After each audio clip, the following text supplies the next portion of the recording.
Hi, I'm Matthew, and I'm from the Effect Podcast. And with me, I have Niclas, who has graciously agreed to run a game of Fiasco, which I've never played before, and also Phil and Erin, who have graciously agreed to play in a game of Fiasco. And have you guys ever played before?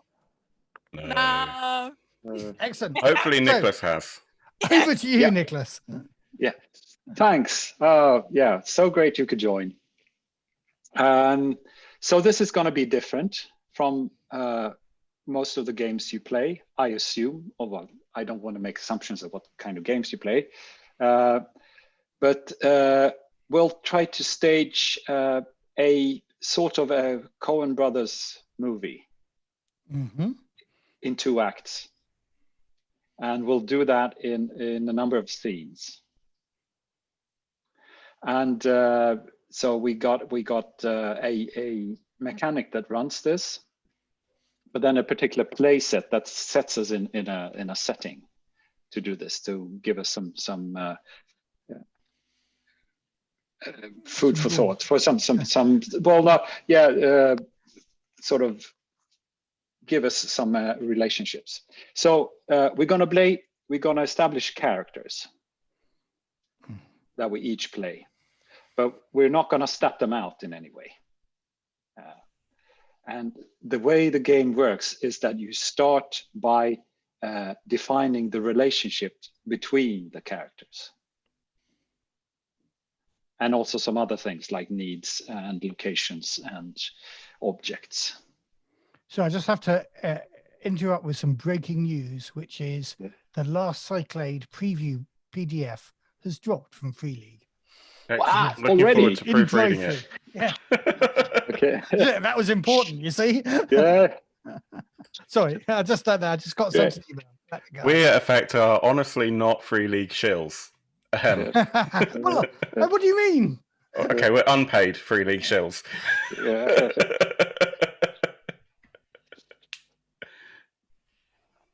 Right. So Fiasco comes out of Bully Pulpit Games that does a lot of quite interesting games, I'd say. Some of them more traditional than this. I've got from them, I've got The Warren, which is a PBTA Warship Down style rabbits adventures, and I've got something else as well. Nactex and Night Witches, which is lesbian communist fighter and bomber pilots in the Second World War. And I have both of those too. I haven't played them, but I really want to. Well, next time I promise I will run. I will definitely run the Warren. Yeah. Sorry. Anyway, I'm interrupting now. No. Enough of that. So the play set we're going to play today is Dragons, called the Dragon Slayers. So it has this fantasy type of settings with all the tropes that comes with that, if we want to. But a bit later on that. So what we will do is we'll deal out a lot of cards, and then we will go around the table in turn, a round first, where we define a relationship between any 2 characters. Well, not across, so any 2 adjacent to each other. So if we're sitting round a table, as it were, I'm adjacent to you, Niclas, you're adjacent to Phil, Phil is adjacent to Erin, and Erin, I guess, outside the table is adjacent to me. Yeah? Yeah. That's not what I'm saying. No. Yeah. You see my cursor that I'm sharing? Oh, sorry, I'm looking at the logo. Okay, gotcha. There's too many screens. Yeah, there are too many screens. Yeah. Gotcha. Yeah, okay. Yeah, now I'm there. Right. So I'm between Niclas and Phil. Brilliant. A bit about consent and all that as well. If we haven't done the forms ahead of time, I assume this will be pretty lighthearted. I mean, we'll not go into dark themes, and any dark themes that come up will be sort of with a humorous twist, I guess. But if you at any point in time feel that, no, okay, I don't think this is a good idea, I don't think this is where I want to go, sort of push the let's not card and sort of back up and change the story. And the let's not card is this one here. So if I were to put my cursor on it like this, does that work? If you click it, so you get this. You click and hold, don't you? Oh, now I'm on. Hold on, I'm on the wrong screen again. Yeah. You need to have the on there. Select move. Yeah. Gotcha. Exactly. Okay.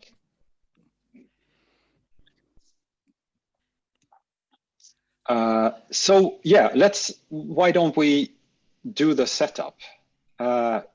Meaning starting to define our individual relationships. So I want to stress this. Don't think about who your character is yet. That's what we do when all this is done. So I'm gonna deal, let's see, I did the math earlier, which and I also had notes somewhere. So we're 4, so I'll try to deal 13 cards to each player. And let's see if this works. Round the card. No, damn. I got 3. Isn't this? Yeah, this doesn't. Didn't work. I'm going to recall all of them. It's very odd why it does that. I'll shuffle this again, sure, and get the waves. Where will I see my cards as you shuffle them? I'll show you in a above sec. your name on the avatar. 13. Now, Okay. Niclas. Gonna put no. Matthew, Aaron, and Phil. Okay, and now deal. Right. So I've got 10. 13. Phil's only got 10. Yeah, that's probably right because I did the math wrong. It's a good thing Niclas doesn't work in education. Yeah, that's a good thing. He's definitely not a maths teacher. Damn it. What's 49 divided by 4? 12 and a bit. 12 plus 1 left over. Yeah, 12.25. Oh, it does 1330. Oh, God. So let's do 12.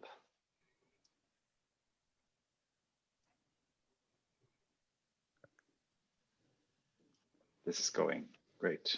It's going fine. Cool. This is editable. Yeah. Or we could just spend the whole time. I can find some circus music if you like. Yeah. I need a musical interlude. What? Sometime later. Damn it. Now I didn't deal any cards at all. Moments later. It did work before. It's the challenge of Roll20. I don't find any of these games very tabletops particularly intuitive.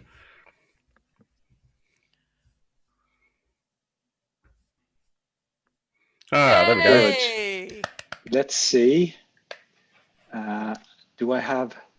There's one unplayed card. See if I can draw that. And I can see it on the desktop. Yeah. Face down. And I can. Well, actually, why? Who has? What does it say? Who has? What's the name? Can I expand? These cards are very small to me. Can I? Yeah. We'll get into that in a sec. Who has most recently damaged something valuable? I don't know. The words are too small for me to see. No, don't worry. No, that's a question. In real life, you mean? It's a question. It's a question. Yeah. I am careful with all my objects and damage very little. I dented the cheap metal tin of a chocolate panettone box recently. Yes, you dented the panettone this year, not me. Yeah. By And dropping that is Aaron's the car most key on valuable it. thing in your house. Emotionally valuable, I mean. Well, every year we have Right. a challenge of will the panettone tin survive until the time when we get to actually eat the panettone? And every year it fails. Yes, the last 2 years I've dented it. But in terms of real valuable things, ooh.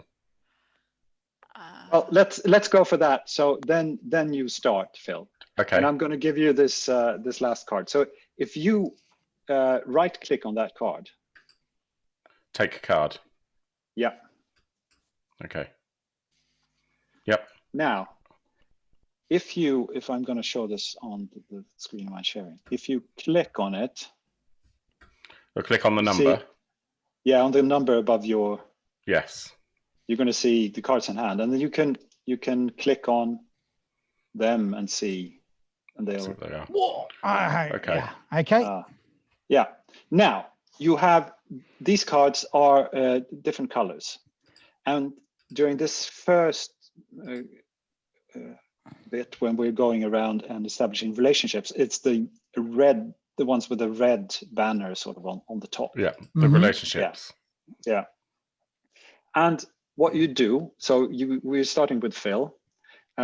You select one of those and put them between any two adjacent players. Okay, I understand. Could be yourself and someone else as well. Do I do that? Just drag and drop? Yeah. And if you feel that now this is not fun, you can say pass and let someone else have it go. So this is between the two of you. You can make this bigger. You, for some reason, cannot, but I think it's. I think it's a GM role thing. Yeah. Creator and magical automaton. Okay. Right. So one of you is the creator, and one is the magical automaton. As yet undecided. Yes. Yeah. Maybe we don't know. Exactly. Maybe one of us is an exact copy of the other. Yeah. Oh, that'd be amazing. Neither of us know. Yeah. And then next up is Aaron. Okay. Yeah. Let's go for. We'll go for that one. Can I make it bigger? No, I can't make it any bigger. Yeah. So, and you want that between yours and Phil's characters? Yeah. Yeah. Members of the same guild. Very good. Oh, then it's me. I have to decide. How do I make my deck go away? Because at the moment it's obscuring. Just click the number. Click the yeah. What it says 12 for you above yours. And what was this one? It's either that or.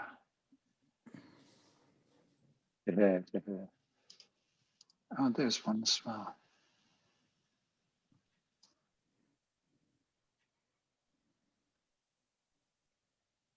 I think I've got to do now. Am I? No. No, what did I done? Ugh.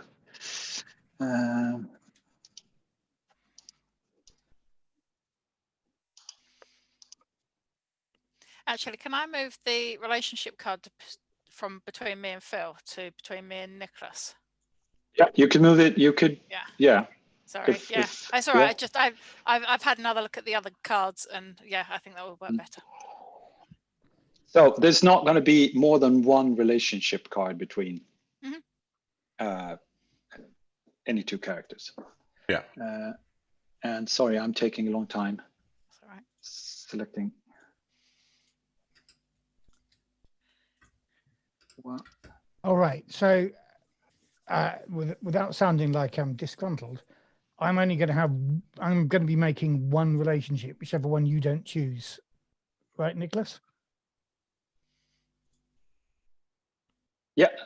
Gotcha. So I put worshippers of the same god between Aaron and Phil. Okay. So I think then, Niclas, I am going to put this one between you and I.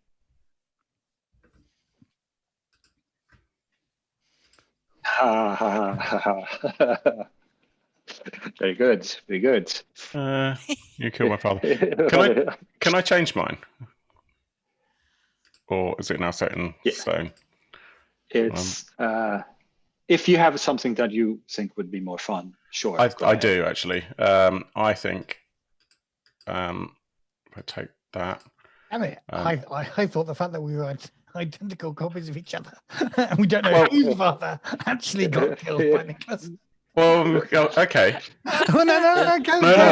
I'm all for it. Whatever you want to do. There's another one here, and I don't know how this works if it's a democracy, but I've got another one which I also think could be quite funny, which is this one.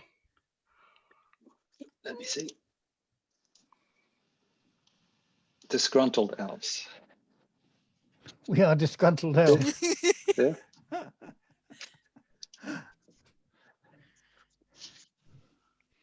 What do you think, Matthew?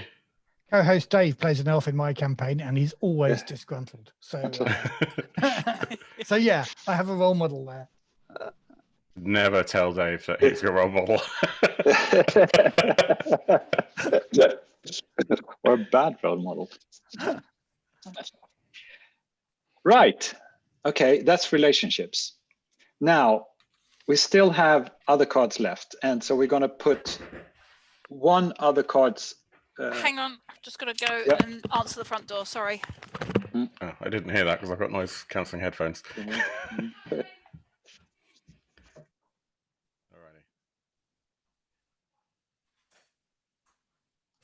Quickly, Facebook, the news.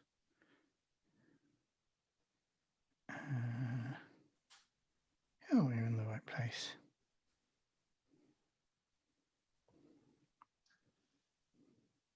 Okay, she's just coming back up now.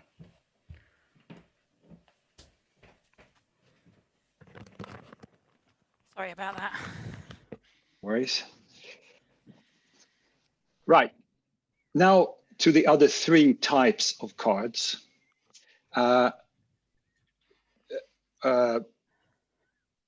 So we have needs, we have objects, and we have locations cards. Mm-hmm. You might not have all three types. And we're gonna put down two needs. And they should not be adjacent, next to each other. And then one object and one location card. Are these cards going between people again, or? Yeah, exactly. So they are needs that are important to the particular relationship. Right. I see. Or objects or places that are of importance to that relationship. Okay.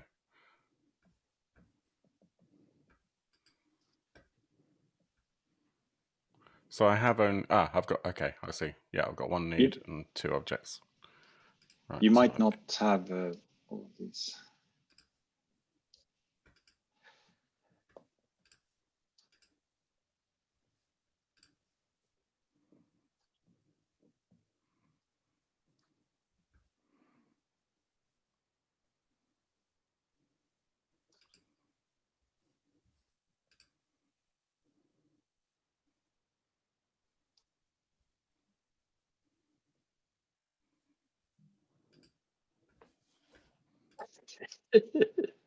Okay. Yep. I've got one. Yeah. So you start.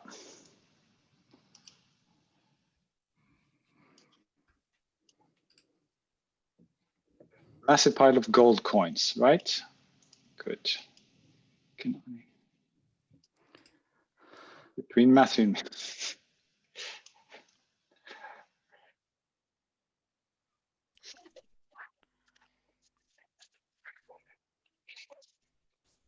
Is it me? Yeah, so sorry. Okay. Yeah. So I'm going to put an object important to the relation. No? Well, no. So we already have an object. So Oh, right. So you've already got one so object. So what do we need now? Sorry. we need 2 needs and a location. Okay. Sorry. I didn't hear location earlier. I didn't even look at my location cards. Okay. Where is it? There we go. Worshippers of the same god, and the location is the altar of unpopular gods.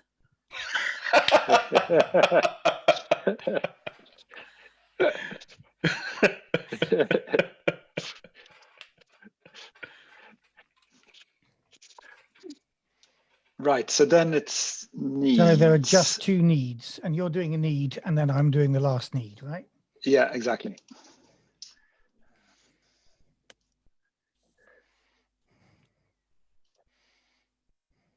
That's a good one. But I guess.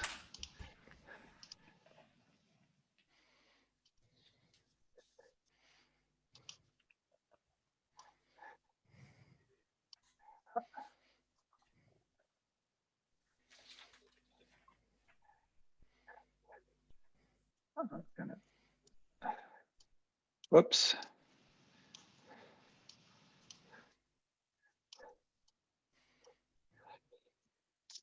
So to fly before they realize who you really work for. To fly. Can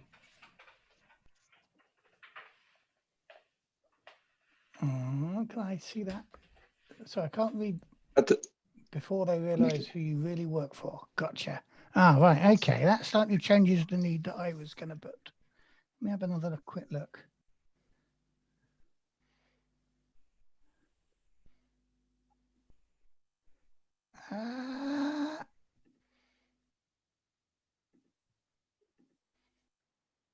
Now I'm going to go with what I had before. I think this is why. Oh, hold on. Why have I got another window? Hold on. Oh dear. Oh dear. He's broken it. That's not want to be there though. I believe since he killed my father, it's Niclas who needs to rule forever. No, but that's the thing. Oh, they can't be adjacent. They cannot be 3 cards between. Ah, right, gotcha. Oh, okay. It has to be. Understood that. So yeah, I'll stick it there then. Yeah, and or do you hold on though. Let me just reassess. We have disgruntled elves that need to kill to rule forever. Or we could move. Can we move them around? Hold on, I might just give me a moment. And look at my other needs.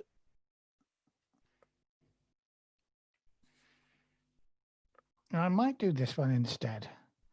How can I get rid of that one? I can. Yeah.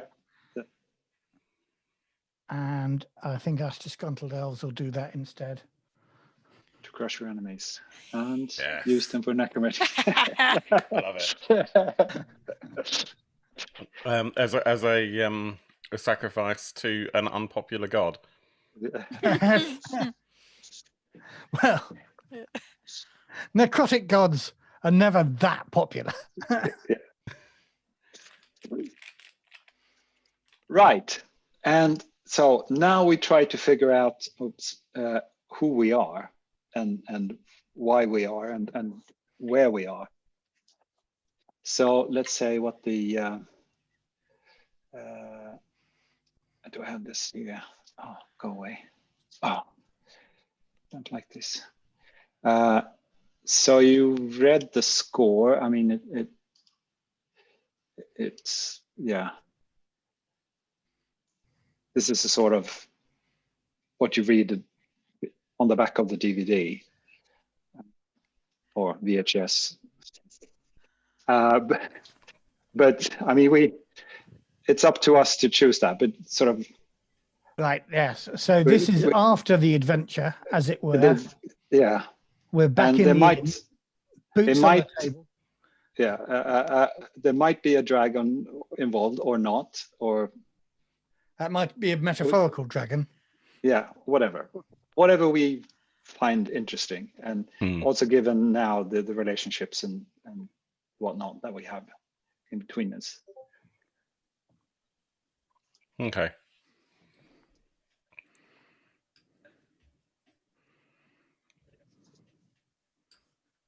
And one take on it is that we all belong to the same party. Mm-hmm. Yeah. Which might be I was that definitely guild, I getting guess. that. Yeah. That this is that. In fact, frankly, that typical D&D party Yeah. who go around apparently doing heroic things because that's what the GM wants them to do. But we are all chaotic evil and Yeah. worshipping a god of death with these needs exactly. And this is where it's all just going to fall to bits again, much to the GM's disgust. Yeah. Yeah. We're not murder hobos honest. It's not murder homerism. It is. Well, okay, here's a question. Yeah. So, would one solution to resolving a dragon's problem be to just help the dragon? And if the dragon is after basically human sacrifice and we're crushing our enemies with human sacrifice, we've solved the problem by placating said dragon. And they've rewarded us. Yes, so we have promised to do this to the dragon and gotten a down payment on it? Well, the village basically said we've got a dragon problem and we want it to be resolved. And we've probably resolved that by providing the dragon with... Having a chat with the dragon and going, okay, so how do we solve this? And he goes, right, okay, well, I want half the village. Half the village for dinner. Oh yeah, okay, we can do that. And we've delivered that. And the thing is that the dragon's going to pay us more gold than the village would. So, well, it also means that we can... True adventurers, you always go with whoever pays the highest amount. Yeah. It's all about the loot. Yeah. So we enter the story when we talk to the dragon, and we've gone back to town, or I'm not sure. I wonder if we've entered the story after we've resolved the dragon problem by providing a bunch of villagers. Almost like we've said to the villagers, "Oh, we fixed it. Come and have a look." Oh, we fixed it. Come we join have led us. the villagers up there, sated the dragon's hunger, and now we have a mostly deserted village, but with a few really scared people around. Okay. I don't think we tricked them. Okay. No. And the key workers, like the barkeep. The dragon's not going to be after the village anymore because the dragon's fine. He'll be good for a while. Yeah, he's no longer hungry. Yeah. Right. Okay.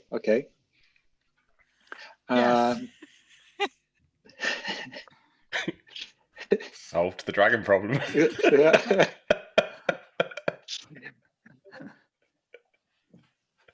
Right. So what are we doing back in the village?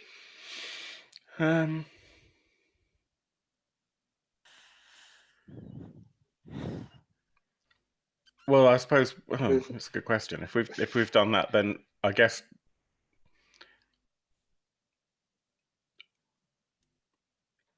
that's kind of It's the answer. So, is it actually the case that maybe, as you said, then we've resolved the problem that the dragon's been partially placated, and we now need to try and get the villagers to come and see.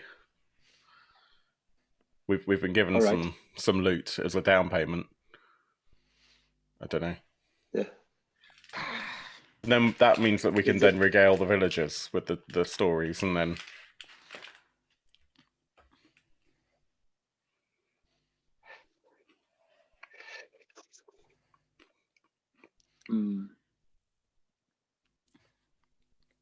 Are we making this more difficult for ourselves? I think so. I rather like the fact that we are the murder hobos. Yeah. We've just, as I say, fed most of the population of this village to the dragon. There's a few left who are very scared, but you need somebody to serve your drinks in the ale house. So the village already knows what we've done. The village knows what we've done. Okay. Oh, yes. Yes. And they're now our slaves, effectively. Yeah. And we're sitting here and suddenly my disgruntled elf is feeling quite gruntled, actually. Well, because are he's we got his disgruntled? high leather boots. He's very Elric and Mildebone. Is it the case that this particular village also had maybe done something to our elven band to begin with? So it's a revenge for us. Oh yeah. Oh. They're all totally human, and we're elves. Yeah. And Let me just it's come back. actually revenge. And is this village actually sitting on top of a monstrous pile of gold coins? I wondered if that massive pile of gold coins was actually the reason why there was a war between the two fathers. Or with the "you killed my father" thing. But that's a tension between Nick and Matthew, isn't it? Yes. So maybe not. Yeah. Are we all elves? I mean, Could be, obviously, I am. Phil and I are disgruntled. And we're members of the same god. I feel we're all pale like the elves. I same don't want to slightly. say we're dark elves, but I think we're kind of evil elves, aren't we? Yeah. I wonder if I should be something completely different. If you, Nick, maybe you were actually from the village, and that's how the "you killed my father" thing happened. You just wear those fake elf ears. Yeah. Blend Or are in. you a good elf? Yes. I'm a wannabe. You got some really good evil ones elf. off Wish. Yeah, you're a wood elf, but with really pale makeup that you put on. So. And we don't know yet. Yeah. Yes, you can. I mean, to be honest, killing my father is kind of, is the way our particular tribe of dark elves promote people. You have made yourself our leader, but have you done it duplicity by not being evil, and you're hoping to train us to be good? But that's made you disgruntled. Yes. I mean, you were going to kill him, and this other guy killed him first. Yes. And I was going to kill him. Obviously. We're all going to kill him. He was going to die because he was getting old. We're respecting the tradition by allowing Niclas to be the leader, but at least two of us are kind of disgruntled because we were planning to do it that afternoon. Exactly. Yeah. He was going to be fed to the dragon, which, we're not saying now, obviously. Well, was it going to be used for necromantic purposes? One of the two. Yeah, definitely.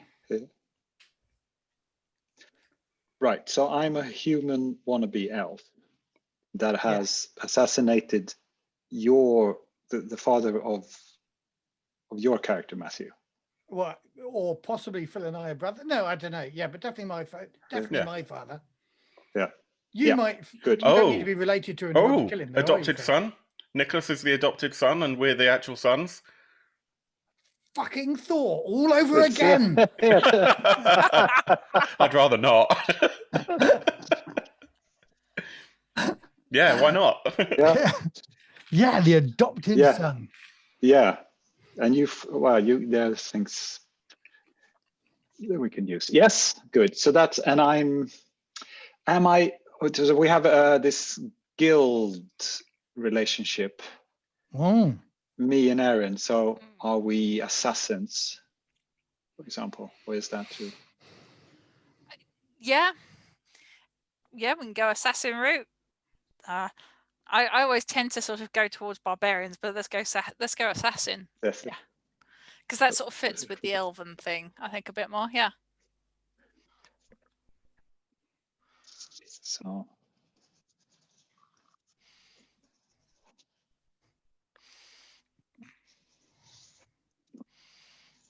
So have you infiltrated the Elven Assassins Guild?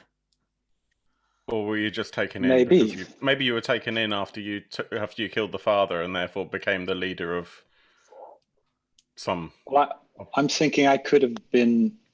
I mean, if you found me in the woods, and for some reason your father took me in. Yeah. As an orphan, or as a wild child, and Well, after you assassinated our father and became basically the chief of the clan, if you like, that enabled you to then have the authority to join the guild. Yeah. Which was probably your plan all along. Maybe. Oh, yes, that makes Erin some sort of like high princess or high priestess, which, I mean, we don't get to be quite the level of Erin and Niclas, which makes us grumpy. you and I, because we haven't killed our father or anybody important yet. Yeah. Yet. Yeah, well, that's why we're disgruntled now. Yeah. You guys haven't passed your slinky trained assassin school exams. We've got slinkies.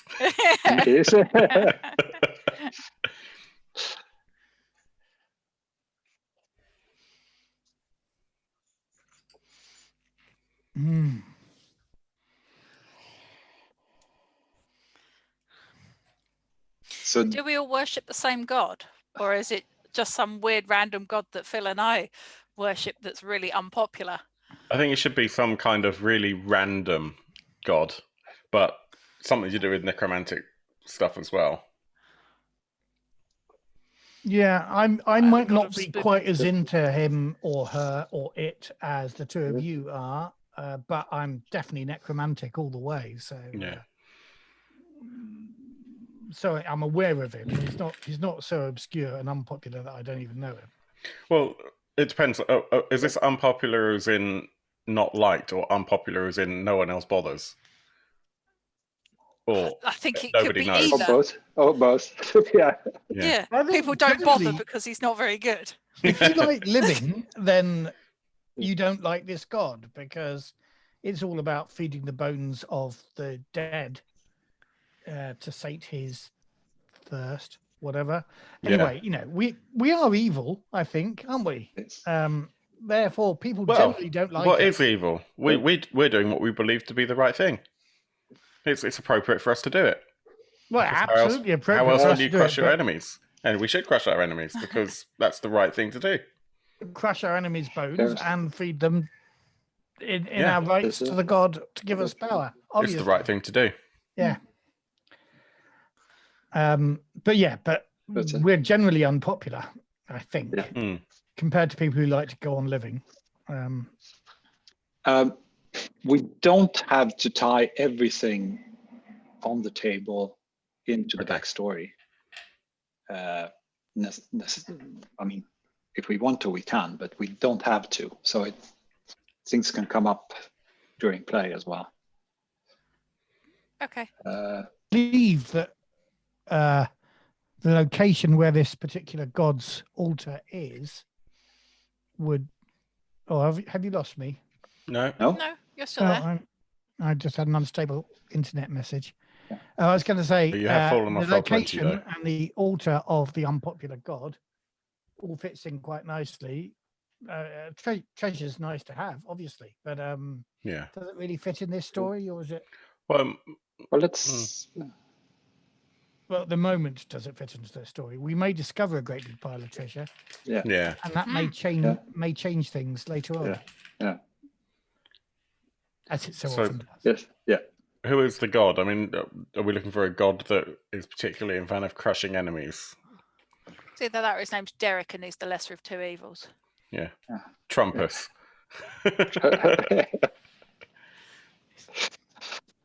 The upper level. Presents himself as a very small weevil. With tiny hands. Smells like cabbage.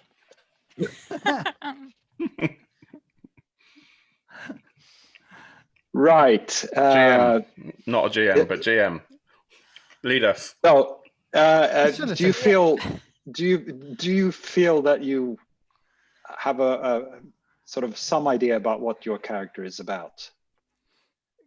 Yeah, so I'm now feeling quite relaxed about the whole situation, having done a nice bit of evil, having fed most of the villagers to the dragon. I do really see myself in thigh-high leather boots and pale, naked thighs, because I feel my pale elven skin has got a peek out over the top of those boots as I survey my legs, because they are on the table of the tavern in which I have ensconced myself to be served on by the remaining villagers. I could stay here for the entire scenario, but I'm willing I'm willing for other things to happen. Yeah, I'm in the same said tavern. I'm throwing knives at the dartboard, and they're the knives of the villagers that I've just picked up along the way, so people can recognise. I'm just like throwing their brother's prized knife and that sort of stuff. I'm sort of skulking in the corner, almost sort of slightly sulking, as I'm highly trained elven assassin, decked out all in greys and blacks, and so far I haven't been able to kill anyone. Yes.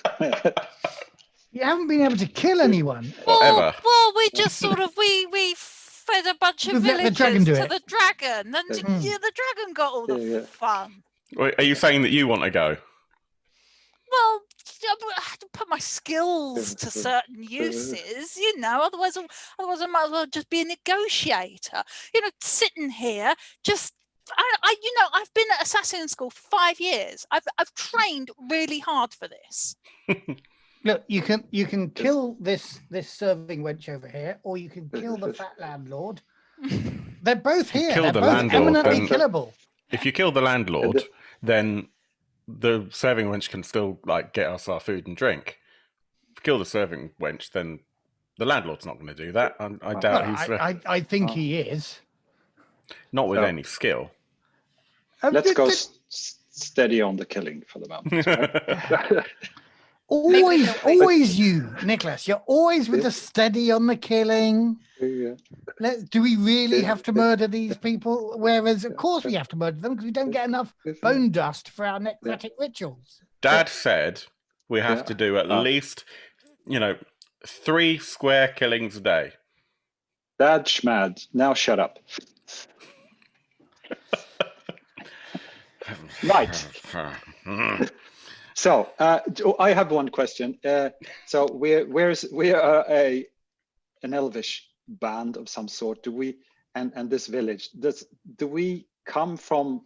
Have we lived in this village or a neighboring village or? I think we are not that far away. I think we're from the woods, relatively nearby. Yeah. Well, I thought that maybe this village has actually been particularly nasty to our community. Yeah. Oh no, I like to think they came to us for help. Yeah, absolutely. But I think as a desperate thing, even though they've been marginalising us and taking us for granted, and well, they were a human village, weren't they? And the human was always a bit scared of us. Yeah. Except when it comes to supernatural creatures like dragons, and then the first thing they do is, let's get our supernatural mates next door to come and help us with the dragon. You're a bit magic-y, aren't you? Yes. Now, because they recognise superior firepower. Let's pick some names. Here are some suggestions. Some suggestions.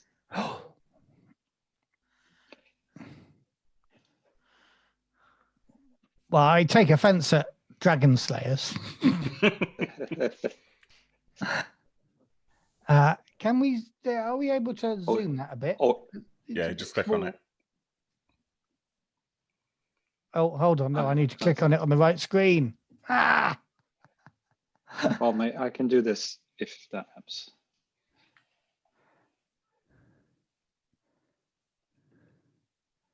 Yeah, there we go. Cool. This is silly enough. Well, names that spring out to me are the ones with lots of apostrophes because they're obviously Elvish. Although I like Fyron. Fyron sounds a bit like Elric, and I'm very much into Elric.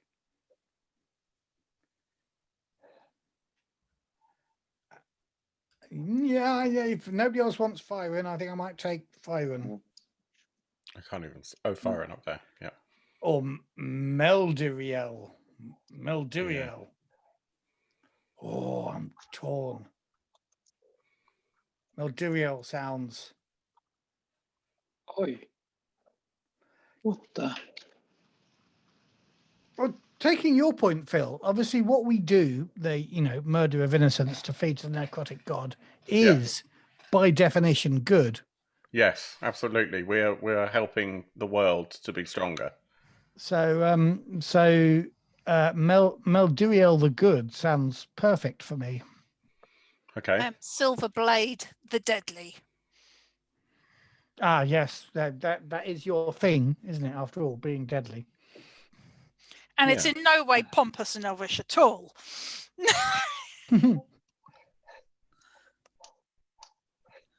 Okay.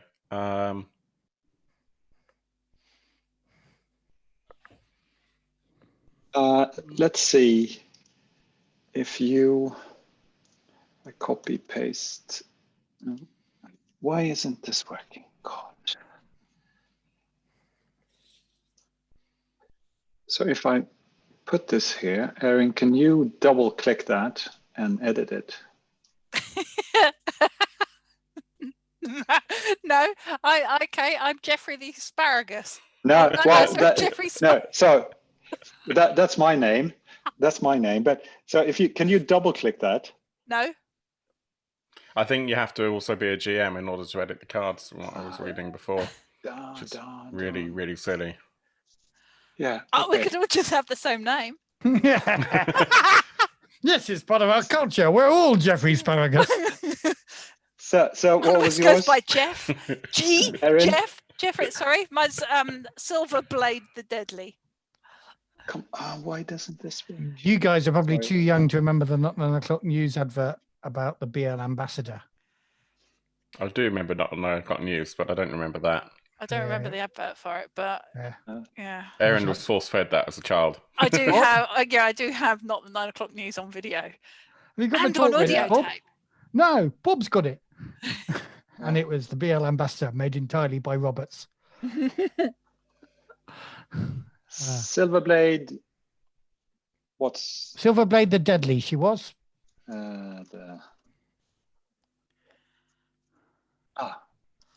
What did I do now? Right.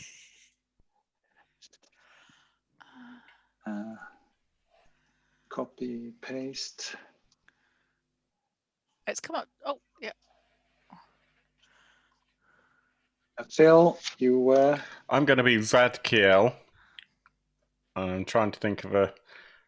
So Matthew is you're going for the good, aren't you? Yeah, but if so you I'm trying to be decide between the fair and the kind. Not the one-handed. Neither of which I am. The kind. I think you're the fair, surely. The fair. Yeah. All the fun at the fair. Because everybody dies under our rule. We show no favoritism. Yeah, absolutely. Yes, yeah.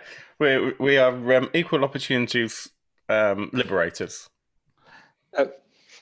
Fair, or as in playing by the book.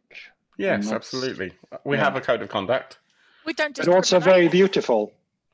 Yes. As are we all. Why did I know what happened? Damn it. Wow. Oh, he's broken it. Yeah. Oh. God. And the last bit. No. Copy, paste.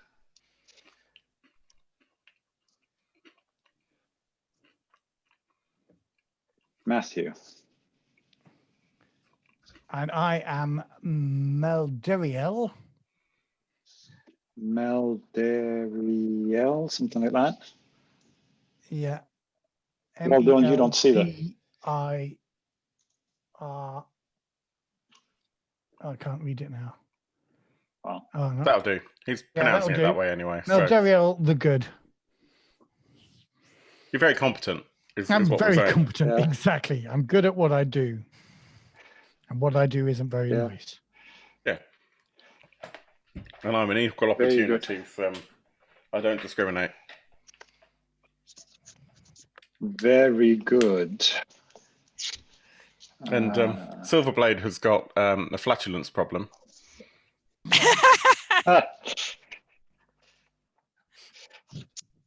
So why she's deadly? Yeah.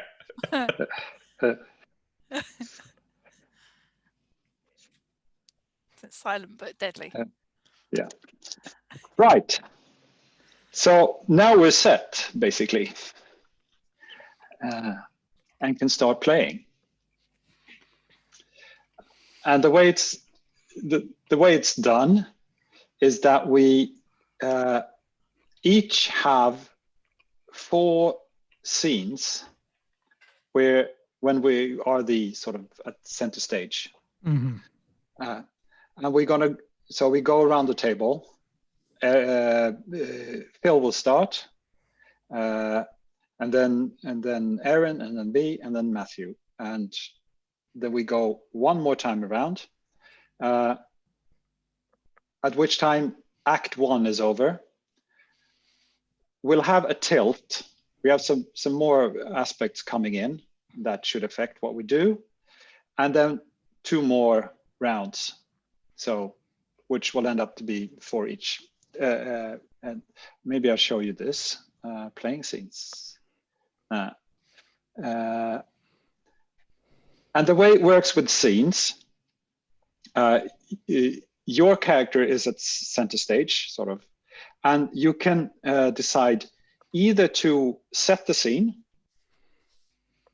I am here with these people, or you can have the rest of us set the scene. Okay. And what that affects is the outcome of the scenes. So each scene will have either a positive or a negative outcome for your character. And if you set the scene, the rest of us will decide which way it will go for your character in that scene. And the way we do this is, after a while, we see that where this is going, we can start suggesting sort of, well, this will be negative, right, for this guy. You clicked, and then, or we could say it out loud, and then you play out the scene to some end. If we do it, if on the other hand, you let the rest of the table set the scene for you, you get to pick the outcome, whether it's positive or negative.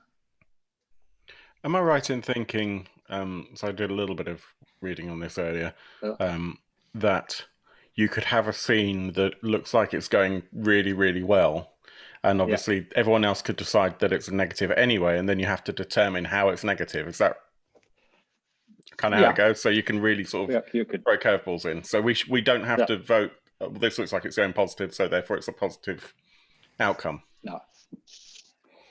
Right. Yeah. You could do that. So, and after the scene, you'll take either a negative or a positive card. You don't look at them to start with. Well, at the tilt, we'll look at them. And then again, at the end, we'll look at them again and do some math, because they have values on them, and do some math. So, and if you want to game this, and the outcome, the final outcome for your character, depends on what's the net total of negative or positives cards or values you have at the end. And the lower that is, the worse it will be. So if you have a lot of negative cards or a lot of positive cards, you're more likely to have a better outcome for your character at the end. But if you have a mix of them, it's more likely to end up being not that good. Also, I mean, for this to be fun, the idea is that things should go belly up.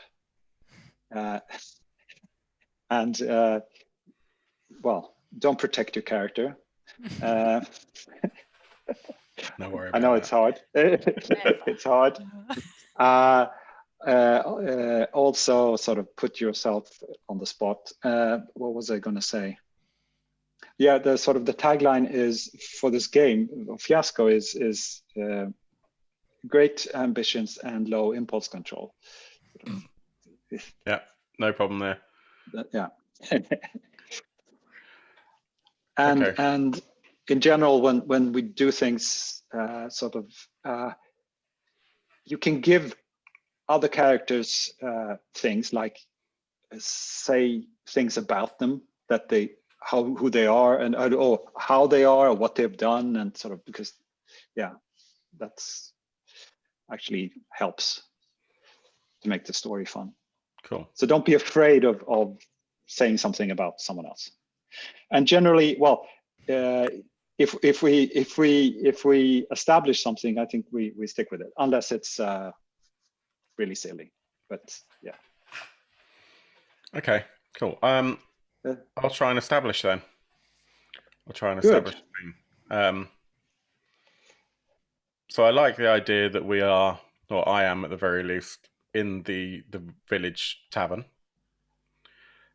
and I have gotten my really large bag that I've brought back when with us when we have just returned from delivering some villagers to the dragon who obviously haven't come back. Whether or not we've fully detailed why they haven't come back, I'm not sure.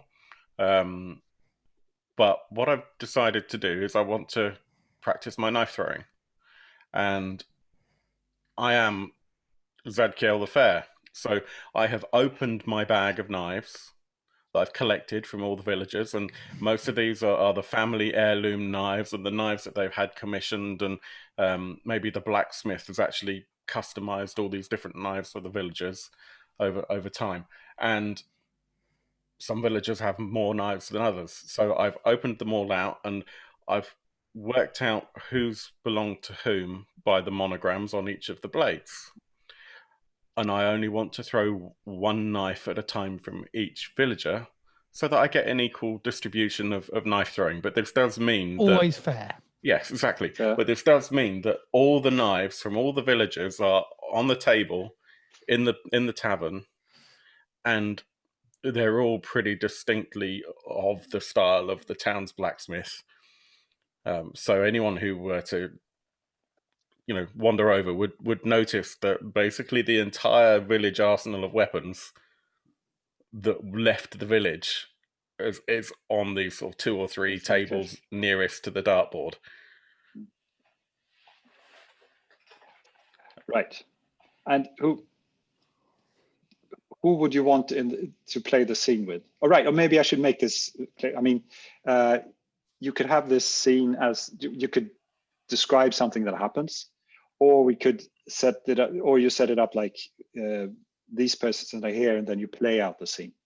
And I should also add that we can introduce other characters apart from us, but maybe not 15, because it will be hard to. Yeah. But maybe we might have NPCs that come back, and then we can have some of us play that character. So I would presume that actually we're all probably in the tavern, unless anyone has decided not to return, or not to come to the tavern. Certainly, I think that Meldariel is there. I'm definitely in the tavern.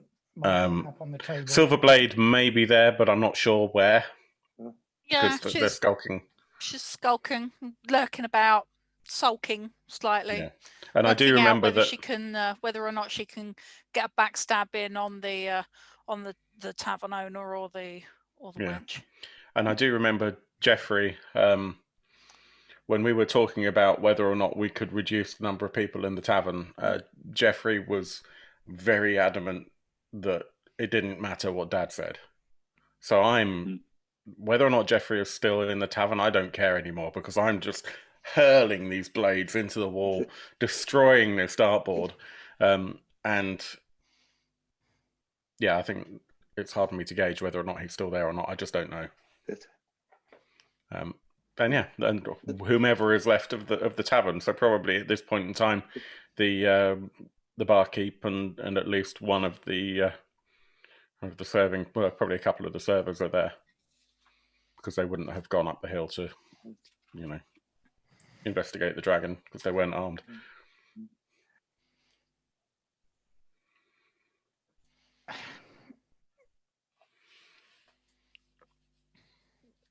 Have we worked out what our relationship is? Are we related, or are we?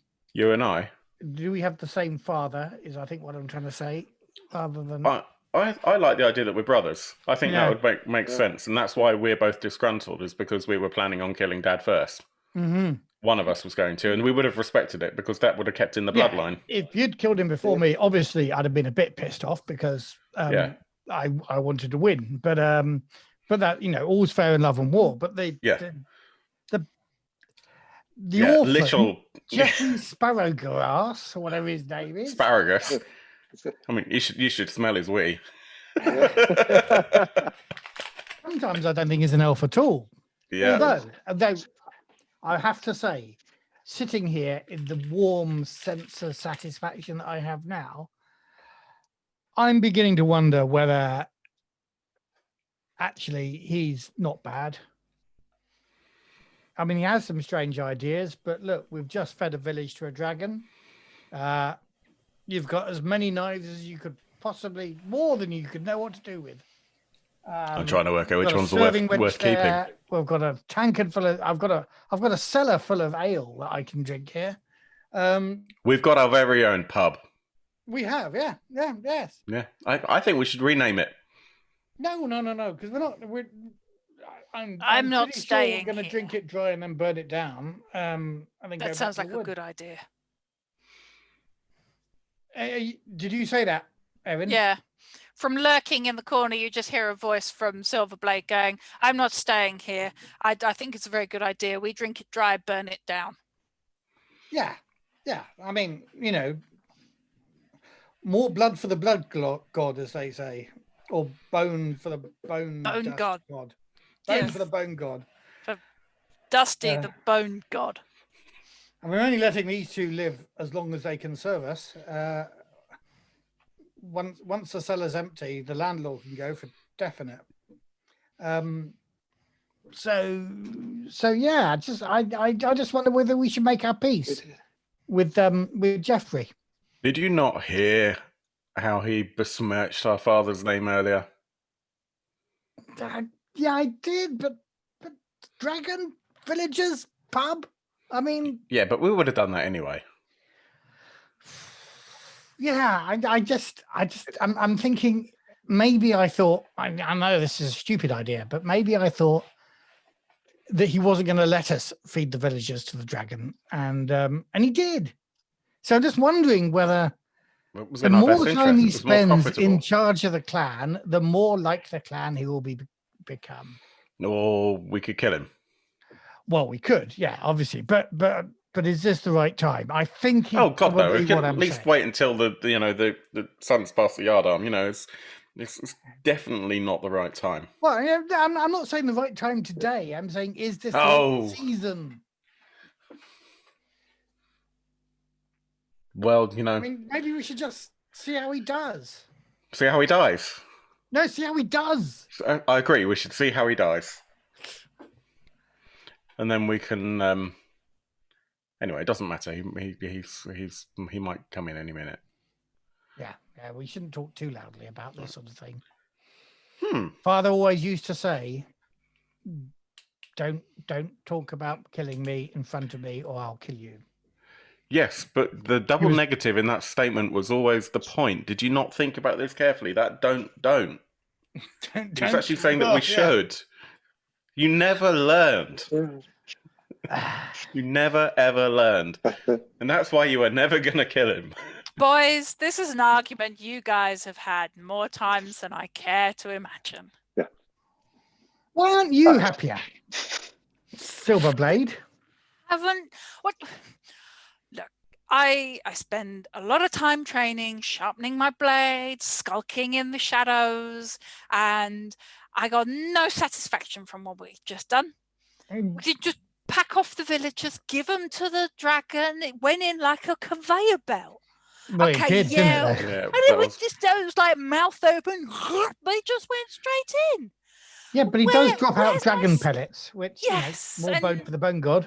Exactly, Yeah. and we get our bone dust, but there's no satisfaction in it. No, stick my blades in. Silver blade. I did know. I mean, you did throw a couple of times, and you didn't really hit very well. Try this one. She takes the blade and looks at it and goes, it's inferior. It's an inferior quality metal. It's inferior blacksmith work. This is a villager's blade. So now you're blaming the tools. Zakiel, you cannot expect an assassin to throw an eating knife. Yes. Well, I mean, look, it's got little serrated edges on it. This is a steak knife. This is for eating steak with. This is not for stabbing in somebody's back. I'm only trying to help because there were a few opportunities and you missed the mark. Well, maybe I was waiting for the right time to get the best, most deadly shot. Yeah, Barky, I've got to admit, what's the actually, name you're of not that? much of an assassin, are you? Because we had the headman of the village, right? I was expecting you to drop him when he was protesting, saying, stop, this is unfair, we came to you for help. Do you remember that? I thought suddenly he was going to fall with a knife in his back and you'd be there behind him, standing, smiling broadly. But no. I was waiting for a more opportune, less public moment. Didn't really happen, did it? I mean, the moment he said that we were being unfair by clearly letting him live, I mean, the fact that I had to deal with that was just unacceptable. And that's a scene. Thank you very much. You go on bickering and don't get anywhere.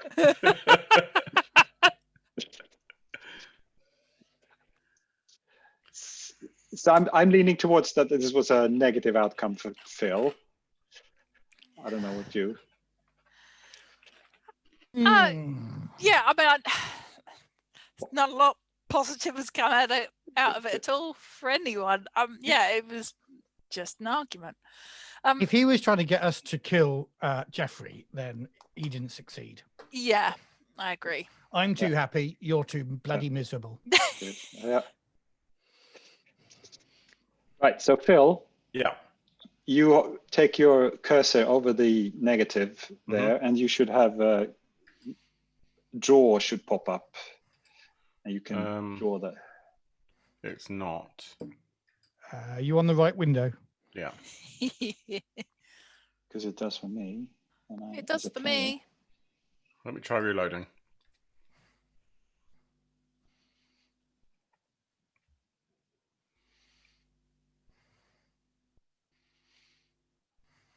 Which negative where? Off here? No, this. On the right hand side. Sorry, on the right hand side. Oh, sorry. No, it's my fault. Right. Just waiting for it to load, which it is. There we go. Right, hang on. I need to zoom out. I hide that. You know what? I'm gonna recall all of these. Okay, draw. Yeah. Is that draw 1 or draw 3? Draw 1.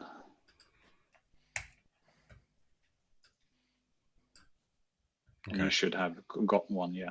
Yeah. And good. Erin. Yes. So is it? So what do we do now? Do we then sort of continue with where we were in the scene, or do we shift tack and we can jump in time, place. You can actually go back in time if you want to show something that's occurred before, or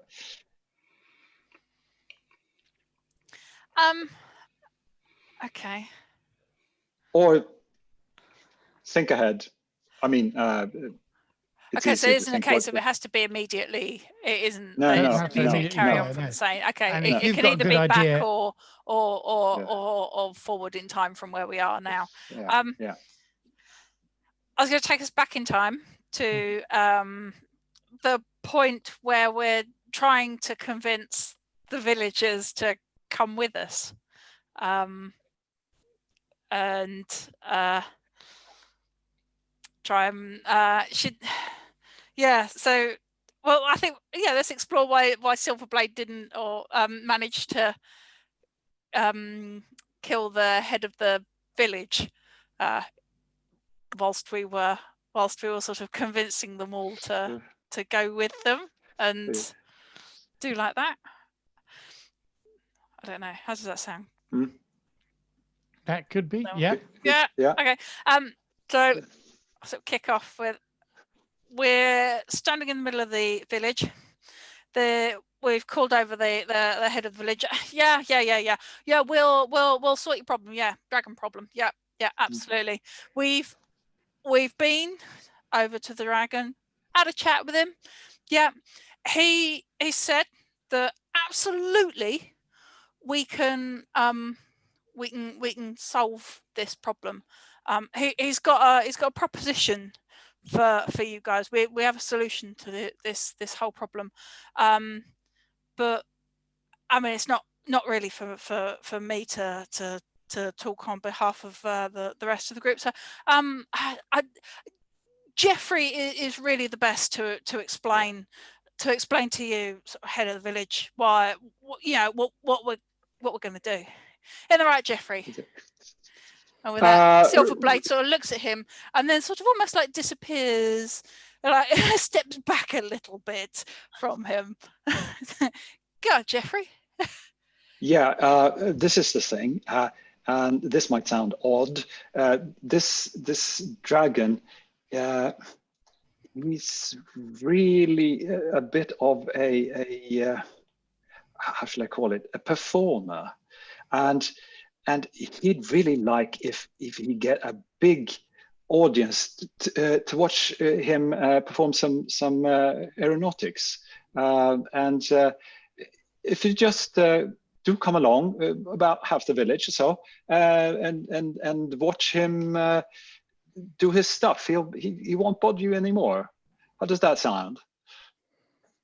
So are you saying to me that the reason why this dragon has been terrorizing my village is because he wants to perform an aeronautics display? Yes, most certainly. This seems ludicrous. I couldn't agree more, actually. But what has the world come to? But yes, that's the case, and I swear on my elven heart that this is the truth, and So he turns to his kind of the vice chair of the committee. Says, "What do you think? This seems preposterous."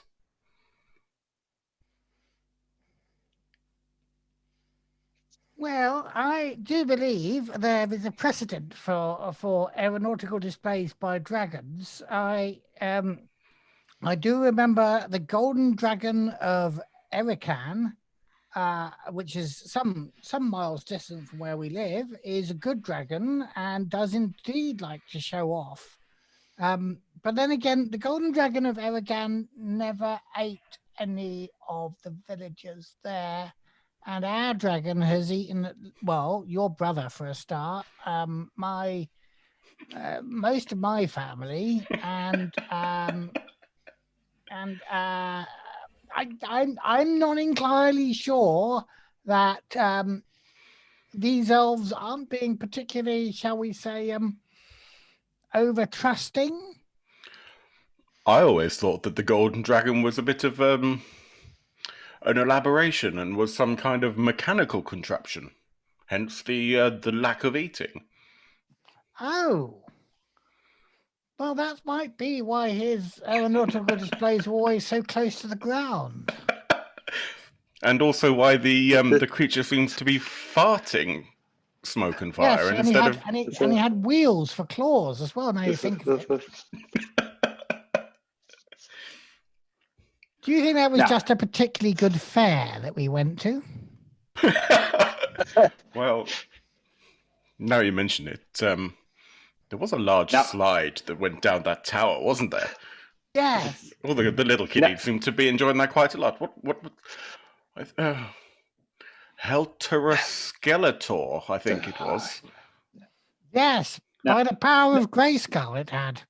Yes. Now we're wasting time. We're wasting time. He's getting more annoyed as we wait. Come on now. What have you got to lose? Just go there and watch the performance. Well, I suppose. Well, obviously, we can't send anyone of importance to the day-to-day running of the village. So the publican and the staff there, the farmers will probably have to stay.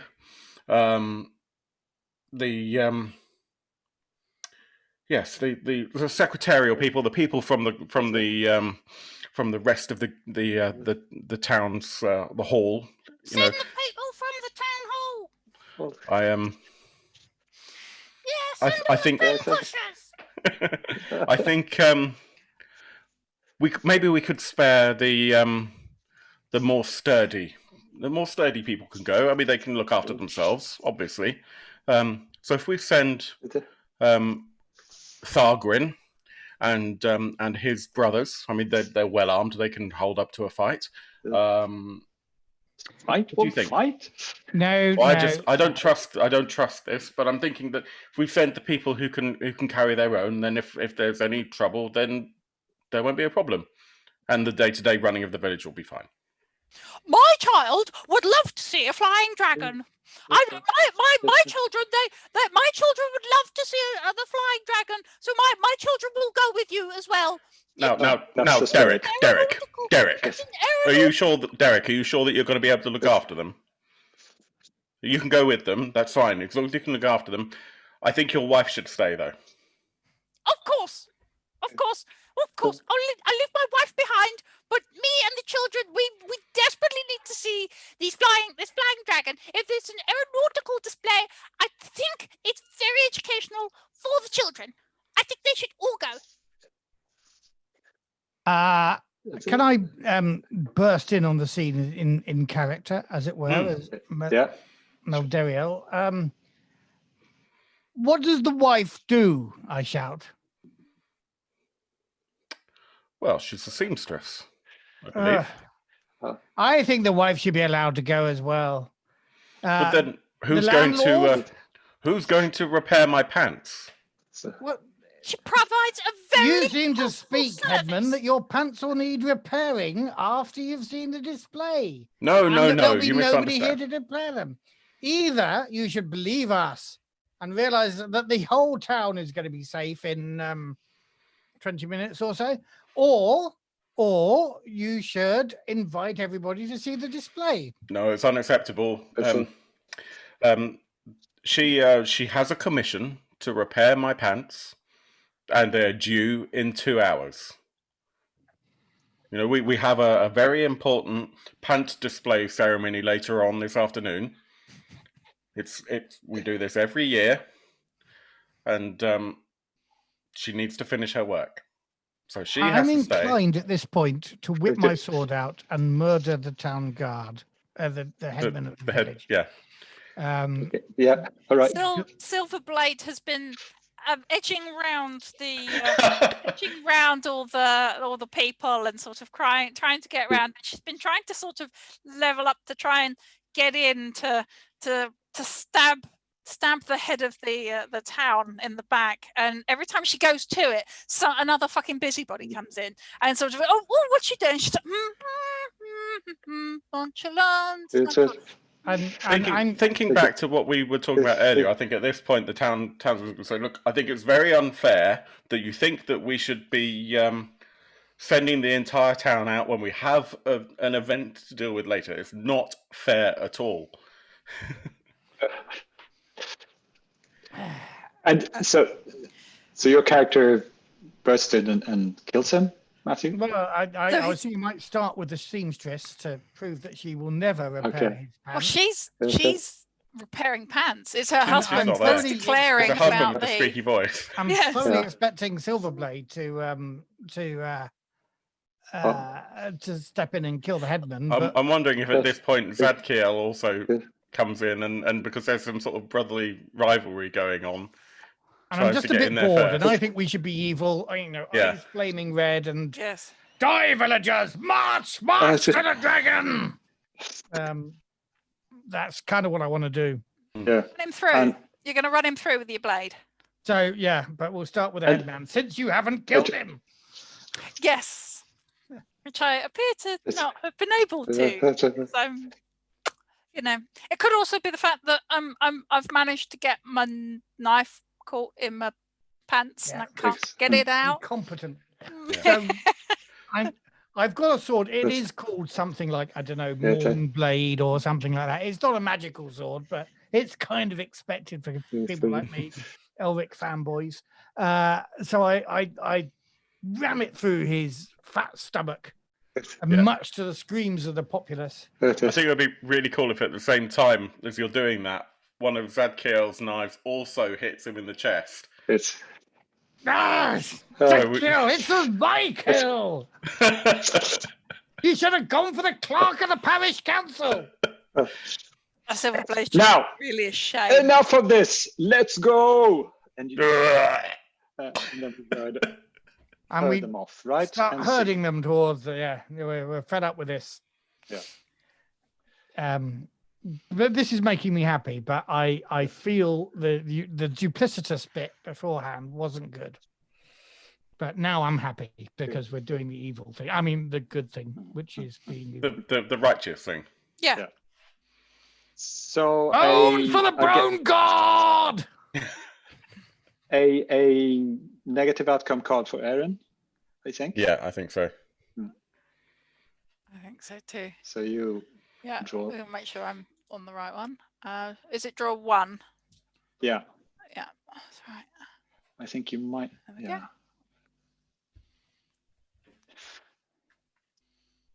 Right. Then it's me.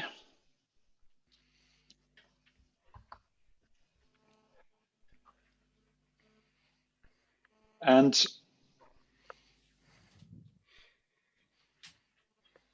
I think it's sometime after the starting scene in the tavern. I meet up with Silverblade.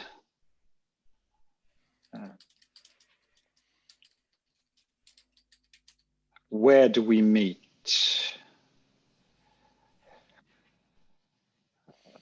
We meet the guild house. Yeah, of course. So this village has an assassin's guild house, or there is a chapter house of the guild's assassins, not far from the village, on the outskirts of the village. Yeah, exactly. Yeah. And we're meeting there before the whole thing, or time after? So this is after the first scene we had. Yeah. I think we have to do something about the brothers. I think they're pretty hopeless, aren't they? Yes, all they ever seem to do is bicker and moan and argue with each other over who should have killed their father first. Yeah. And I think they're a little bit miffed that you got in there first, to be honest. But they're bloody hopeless. That's what their father told me. What do you think he took me in? Right? He found me a long time in the woods a long time ago, and brought me in. And why would he do that? He wasn't a good. Well, he needed an heir that could do the job, not in a sensible way. These two half-wits, I mean, they will mess everything up.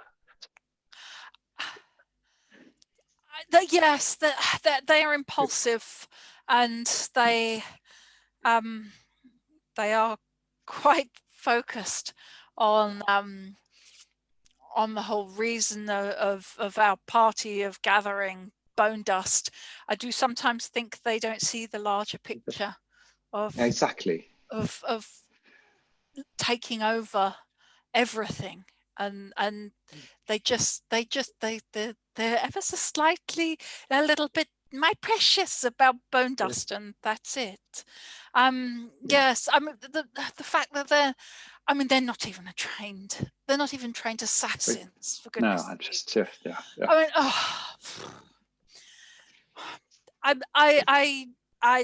I don't know. I don't know what you're going to do about them. Something may have to happen. Yes, But exactly. As our Assassin's Guild always says, stab them in the back when they're not looking. Yeah. It's good to hear that we have an outlook on life that is in agreement. Yes. That's yes. They need to see the bigger picture or not see any picture at all, I'd say. Yes. Master Asparagus. Yes. Do I hear your muttering about the very well executed assassination of Elephon? I was just going through our paperwork last week, and I have here the original the assassination order for Elephon, from Elephon as well, and yes. Long story short, there's a tithe for your work which we forgot to give you. It seems that he was very, very keen to ensure that if you carried out the job correctly and passed the inheritance of rule to yourself as opposed to his blood sons, that you should be well recompensed. And he passes you a chest full of gold coin.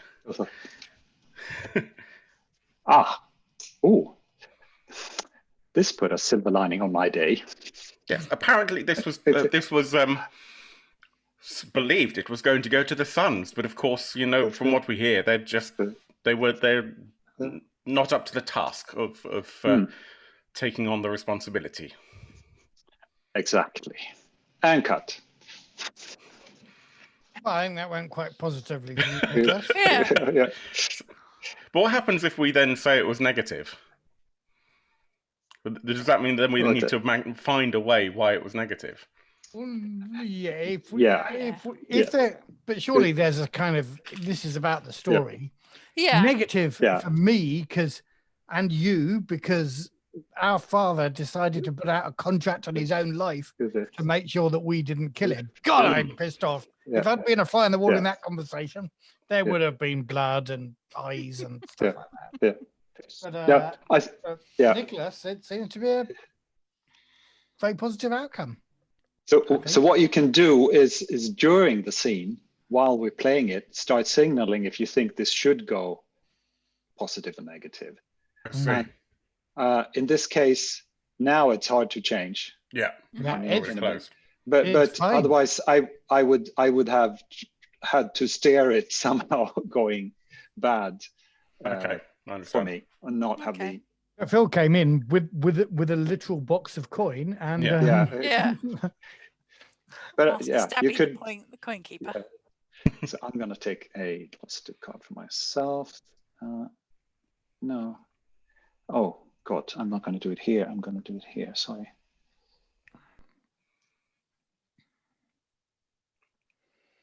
Draw one card. Yeah.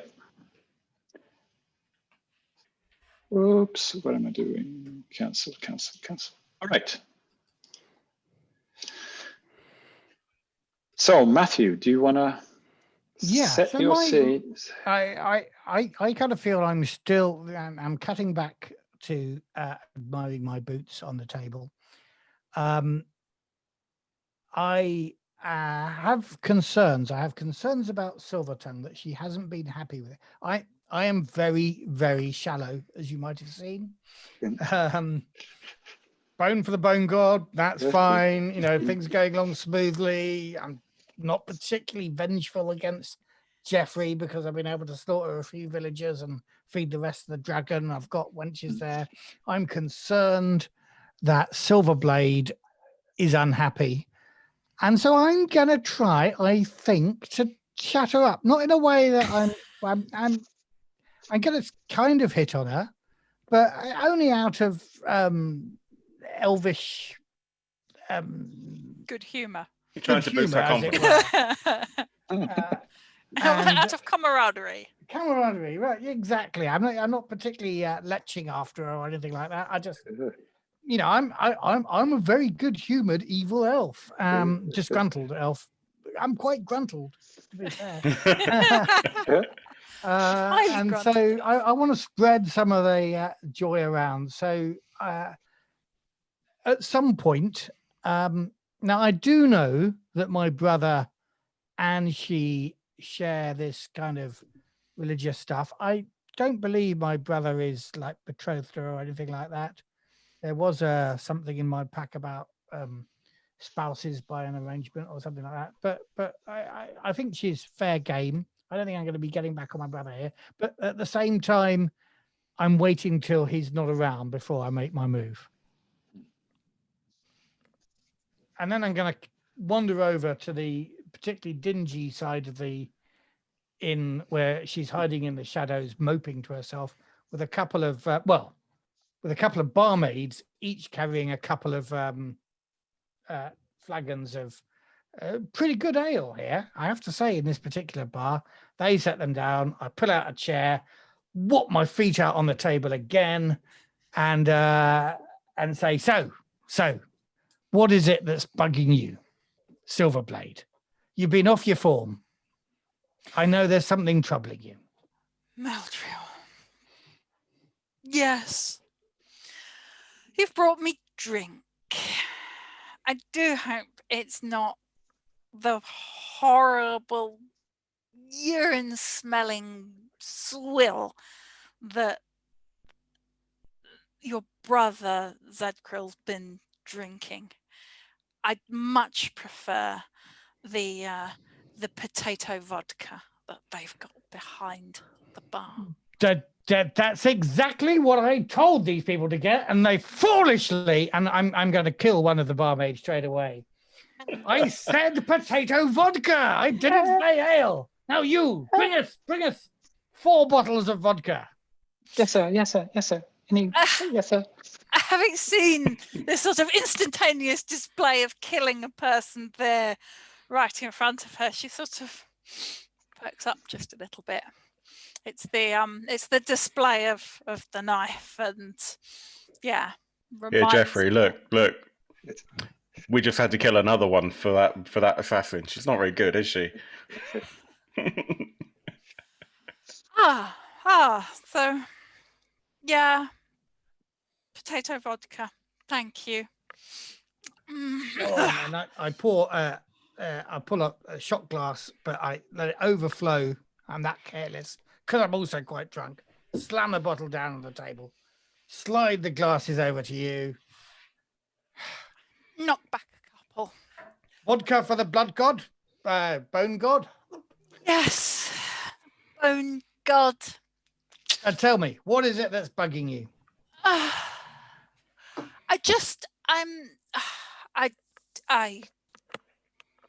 am dissatisfied. I am a highly trained killer. As you know, I've spent years at assassin school. We've done various jobs together throughout the years. And it's just this job. I mean, we basically just fed half a village to a dragon. Good 2/3. Yes, and I'm not disputing the death toll. That was beautiful, masterfully done. I suppose I'm sad at the the lack of blades that we've used. Mm, And I don't know. I'm feeling but villagers don't disgruntled. deserve an elegant death, do they? I mean, they're more fun when they're running screaming into the mouth of a dragon because we're behind them waving our swords. I'm thinking, can we find you somebody high class who's not expecting it to get a little slither of steel between the ribs and collapse? The last thing they see is your smiling face. Beautiful smiling face, but your smiling face nonetheless. Is there somebody out there that we can just... You always say the nicest things to me. Thank you. Well, you're like a sister to me. I mean, not in a sort of incestuous way, but no, I understand. As you're talking, you kind of hear the serving wench and the barman murmuring over at the bar and looking a little bit sheepish and nervous.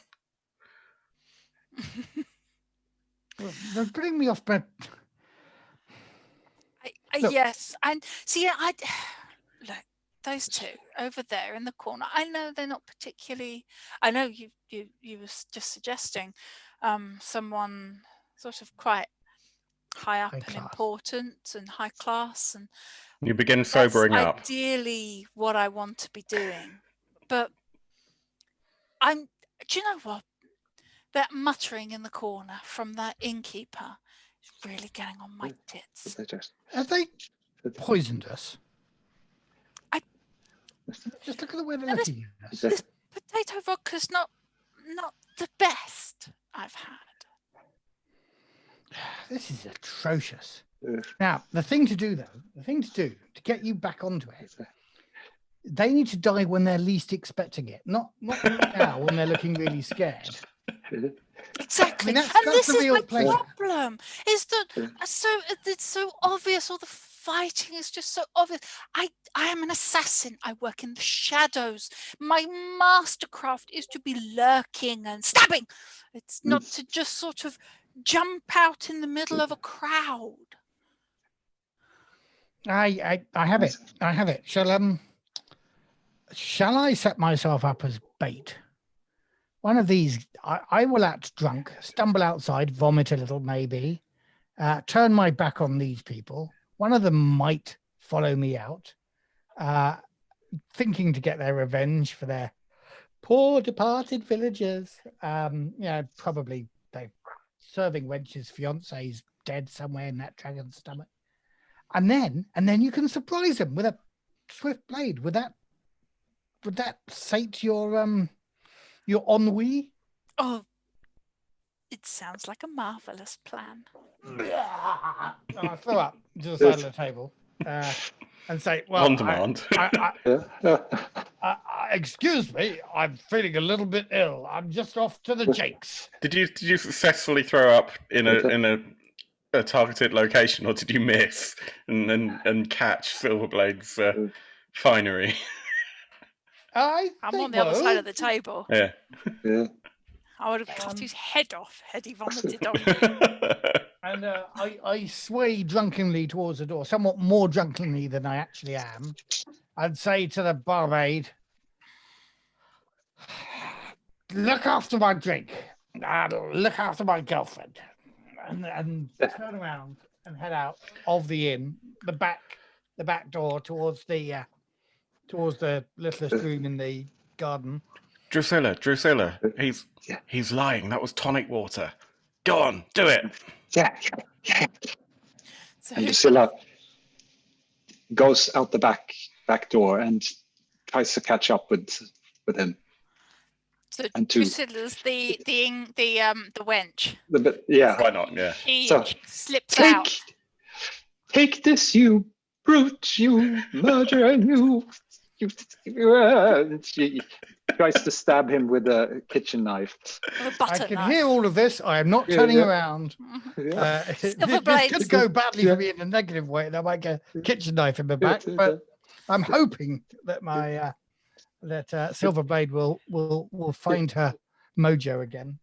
So Silverblade slinks up behind and sort of manages to undo the holster that her blades have been settled in. Turns out it's a new one, and she'd done it too tight, which is why she's been off her game a little. Slinks out a blade, and then creeps up, and then stabs. Are we going for a positive or a negative on this? Your choice, boys and girls. Well, this is for Matt. I mean, what have we had? Have we had 2 positives? We've had 2 negatives. I could be negative. I could be getting stabbed by either one of the 2 people with those behind me, or it could be positive, and I might find her getting Silvertongue's mojo. Silverblade drives her knife diagonally in from the shoulder all the way down through the back and into the body of the wench who's there trying to thrust a knife. Does she also fall forward into Meldrill, who, having stabbed it, pulls straight out, and the wench then sort of does fall forward and with her kitchen blade stumbles, but yes, does. No, what I sort of feel though, I mean, forgive me, but I'd like to step elegantly aside and let her fall into the latrine, if people are up for that one. Yeah. Sure. Yeah. Yes. Has that helped in any way? That feels better. Thank you. Seems like a positive outcome. There? Yeah. Positive card for Matthew. Plus, Maldaria. draw 1 card. Draw, but don't look at it, right? Yeah. Not yet. Right. So, Phil. Yes. Do you want to set a scene, or do you want to be put somewhere else? I'll resolve one. I'll resolve a scene. So if you guys want to think of a scene for me. Well, I like to feel the villagers have been victims for the most time. I'm just wondering whether a plot of revenging villagers might catch this elf alone somewhere, having plotted to do something. Well, I'm still in the pub, and no one else Mm-hmm. is. I don't know where Jeffrey is right now. No, but he wasn't in the pub with us, was he? No, I wasn't. At which point, having realised that he's in the pub by himself, the innkeeper pulls a billy club from under the bar and sidles out of a side door and signals to a bunch of what look like this sort of more elderly gentlemen. They look like they probably didn't have enough meat on them to feed to a dragon and couldn't have made the walk there anyway. So it's about sort of the innkeeper's 5. got one eye, hasn't he? Actually, he wears an eye patch. Yes, he does. And I think him and these elderly gentlemen are all ex-adventurers, aren't they? Yeah. If they weren't so old, they'd have finished this dragon some time ago. Yeah, I mean, what kind of gives it away is one of them wears like a sort of really furry, slightly moth-eaten loincloth, and has like a sort of leather crossed sort of thing over his shoulders and a large round shield on his back. Yeah, but like he's quite thin and old, isn't he? Yeah. Oh, yeah. I mean, they 91 or something. Yeah. They look a bit like the Grey Horde, that you'd sort of go, oh, look, there's a bunch of old blokes. Yeah. And they whisper to each other. And the innkeeper says, caught one of them alone in the inn. We can get our revenge on him. Aye? Say that again? I didn't hear you. I unscrew one of the horns from your horned helmet. Turn it.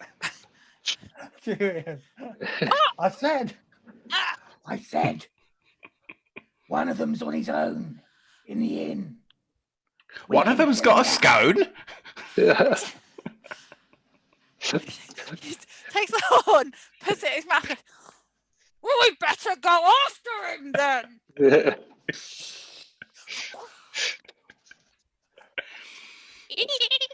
Puts it back onto his helmet. Yeah. We creep. I don't know how many of these aged adventurers there are. Did you have an idea? 5. 5 of these aged adventurers creep into the inn. Are they creeping in what they call creeping, but because they've all got walking sticks and stuff, it's actually really, really obvious. One of them has got a walking frame. Have you ever seen Cockneys versus Zombies? No. There's a fabulous sequence in there. It's all old people from an old people's home versus zombies. And there's one point where they can see the zombies shambling towards one of the old guys. They wake him up and he runs away with his walking frame very slowly. But the zombies go equally slowly. It's hilariously tense. Anyway. Yes. So one of them has a frame, and so you hear like a sort of clonk, clonk.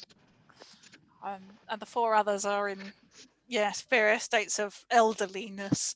One of them has what looks like quite a long spear, and that's being used more as a walking stick than an actual spear. It looks pretty rusty, and it's he says it's his spear. It's actually a wooden spike with just like a sharpened end to it. There's no blade on it really. But I mean, just seeing where this is going, we're not going to kill a Zadkiel at the end of this, are we? So are we going to capture him for a negative outcome, or is he going to defeat Well, 5 no, I get to choose. So this is where I'm looking at the rules, and actually, I get to choose the outcome, and then we go back and wrap the scene. Well, that's what I'm thinking. We're getting to a point where these guys are coming in. Let's just play it out. Yeah. Yep. So these guys have come into the inn through the side door with the innkeeper with his billy tub. 5 elderly gentlemen.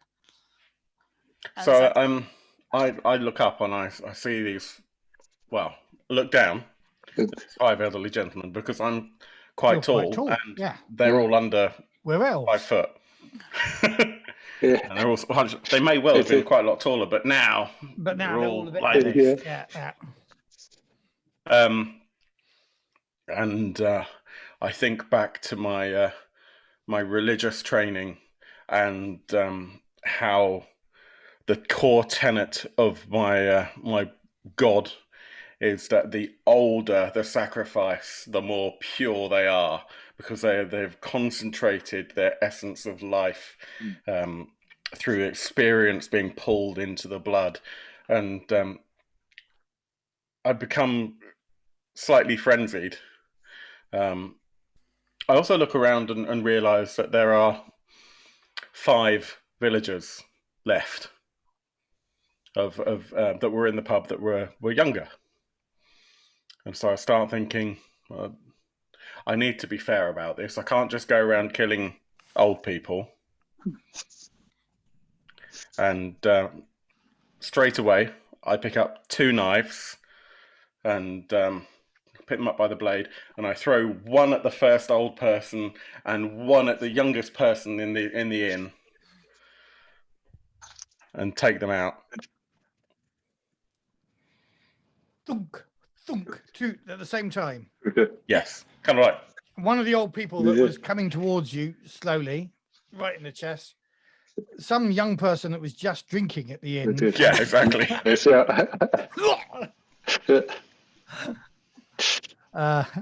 And then I pick up 2 more blades, and I'm like, the elderly gentleman with the long wooden spike goes, and does an elderly gentleman run with his long spike towards Zadkiel. And he's moving. And he thrusts his spike forwards to try and get at Zadkiel. I very, very slowly pick up a chair, kind of with drop a knife, pick up a chair with one hand, and as the spike kind of dodders forward, I just manage to turn it so the back of the chair catches the spike, and then I throw the chair so the spike, the sort of the stave or whatever he has, and the chair just go to one side, and it sort of leaves his hands. That's never happened before. Come on, then. Good. You there, young boy. So it's like a 25, 30-year-old guy that's at the other end of the bar. Yeah. Come over here. I wouldn't mind staying here. Fine, I'll bring him to you. And I go and grab this old man and push him over, grab him by the legs, and then use him as a rudimentary hammer to take out the gentleman who refused to come to me. Knocking their heads together. Truly evil. Yeah. How many? We're down to 3 now. 3 of each, yeah. I kind of feel that these 3 are going to say, we can't just attack one at a time like they do in Hong Kong action. He's not Batman. Let's We have to go in together. I agree. And the 3 of them charge you together. And I think, surprisingly, the guy with the walking frame actually puts his walking frame up and can walk these last few steps without support of his walking frame, falling into you at the time, but he's charging towards you with his walking frame. That's fine. I get pinned back against the against the wall. Yeah, like that. But I've got quite spiky shoes on. Mm-hmm. They're spiked safety boots with a steel toe at a point, and I just kick really hard. Ooh. And it's properly sharpened. Okay. And I have to try to pull very, very, very hard to remove it. 3 and 2. Okay. Yeah, and I guess the rest of them flee. Yeah. The other, He's not going to take that. Jesus, go. He grabs a spike, a spear from the wall. He grabs a spear from the wall as they turn to run. To shuffle away. And he throws it at them, aiming for an OAP kebab. Oh, no. You're fair. Surely you've got to try and get 1 OAP. So each bit of lamb needs to have a mushroom in between, doesn't it? That's true. Yes. You want to try and get them so it's 2 OAPs and 2 younger people. One of them's the barmaid. Well, one of them's the landlord. The other one is the remaining serving person. Another geriatric. So the landlord and a geriatric with 1 spear, and then he'll throw a sword at the other 2. There's an old one of the old guys is being helped to the door by the serving person, and they both also get impaled. So it's kind of almost like they've just been stuck into the wall. But I do still think that we need to have a negative outcome for this. Oh, okay. Now, you've just killed all our assassins. And you want a negative outcome. Yep. There's no one in the pub now, apart from me.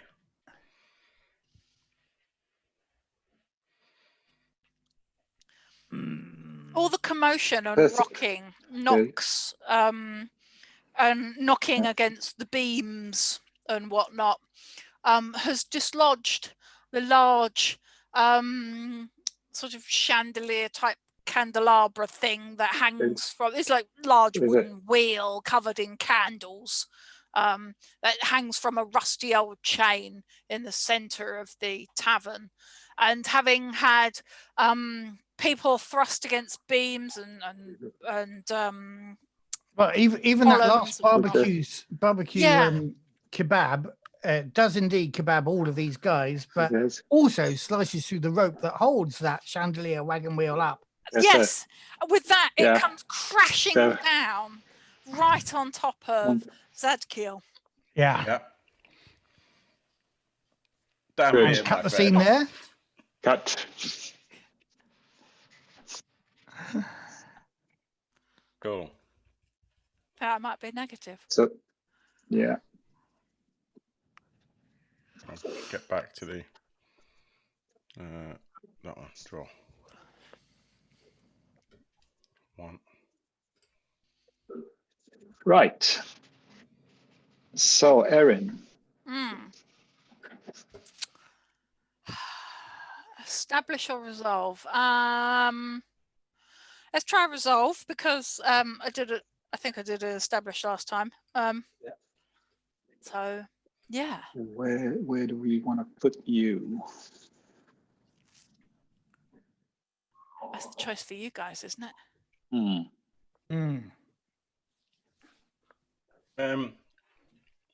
Let's have a look at those relationships again. So the god in question is a god of geriatric sacrifice. And maybe this is pretty unpopular. Yeah. The dry old bones are the best bones for the bone. Yeah, exactly. Oh yes. So the idea being that maybe maybe this is the induction for Silverblade, where almost like the drawing of the hat from Harry Potter. There's a drawing of the god, and it's at that point where you get told which god you will be worshipping. So it's the time when Erin's character Silverblade finds out that they've got to worship this ridiculous god that's all about killing the least prestigious people in society. And as an assassin, she's kind of psyched herself up for going after these really famous, high-value targets who are really strong. Whereas actually this god favours killing the weakest old people that you can find. She's really dissatisfied with her lot in life. Trained as an assassin, but yeah, to really appease her god, it has to be old people. Weak old people. I think we'll go with a negative outcome at the end of this. Well, we'll see. I think you choose after the scene. Okay. After the scene, but before you resolve the scene. So I'm just wondering whether the scene is back at the temple of and the priests are tallying, and they're going through. They're looking against all the kills against your name, and you do keep going for challenging kills. And at the moment, they're rather disappointed that. I mean, you're killing quite a lot of old people as well because we kill everybody. But there are young. I mean, they may have a magical thing. You've just killed a young barmaid who the god won't particularly enjoy drinking her soul because it's not very dry and her bones are still quite young and supple. And this comes up in some sort of scrying device, and the two priests are touching their heads over this and thinking that she really hasn't got the point at all of this cult.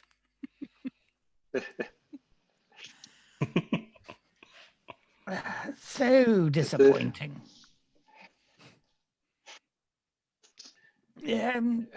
Yes, I mean, what they forget, being elves, because they're 1,000-year-olds themselves, I'm sure. they don't recognize the short lifespans, relatively short lifespan of humankind, and they confuse perfectly fit 18-year-olds with our target, the 80-year-olds that we really want to grind into powder for the bone god. It must be quite hard to determine, though. I mean, those elves, they are aged already. Exactly. I suppose to them, an 18-year-old and an 80-year-old is almost very the same. Similar in many respects. Yes, absolutely. But really, it's part of the training, isn't it? Yes. It's part of the training. Yeah, she feels. You would think, that they would grasp that. Yes. Yes. Missing the point she entirely. Needs discipline. This Silverblade. The other two aren't initiates, so obviously they can kill whoever they want to, but she should be disciplined and pick out her targets wisely. And choose only the ancient ones. Well, actually, I beg to differ. Zadkiel is also a worshipper of that god, but he got it right. Forgive me, my brain's getting a little bit old now. Well, you are nearly 70 now. Yes. But yes, that's Zadkiel. I mean, he's not doing terribly well because he keeps going around killing young ones as well. But at least he's not getting a young the proportions one for every old one. wrong. I've noticed, according to the most recent scrying. It's very strange, but at least he's got the balance right. And the next thing you know, that Silverblade is going to be going after people of power and importance, and that will just be ridiculous. It's exactly the opposite of weak. Right. Exactly. Preposterous. And if she's lived for a long time, and if she hasn't learned yet, I mean, she will never find it. I think we should bring her here. Yeah. I think we should bring her here right now. Yes.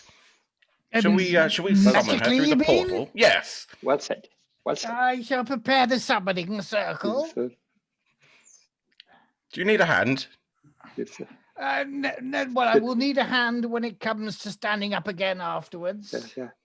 Okay. I've got a spare hand in this jar here. Excellent. Yes, it's a very handy jar. For the drawing of the circle. You're quite right. Yes, Forgetting to see me old knocker here. Yeah. And I proceed to draw the summoning circle and make the letters of summoning around it. Somebody else is going to actually have to do the spell because I'm going to be spending the next 10 minutes getting up off the floor. I can help you up off the floor. That's not a problem. And it's a very nice circle that you've drawn. But why didn't you use the one over there that we did earlier? I'd forgotten we'd done that one. Yeah. Why didn't you say something? Well, didn't seem important at the time. I thought you might do a nicer one. You didn't. Well, which is the nicest now? Tell you what. What if we build stuck in a dilemma of choice? We could summon 2 elves. I tell you what. Wait there.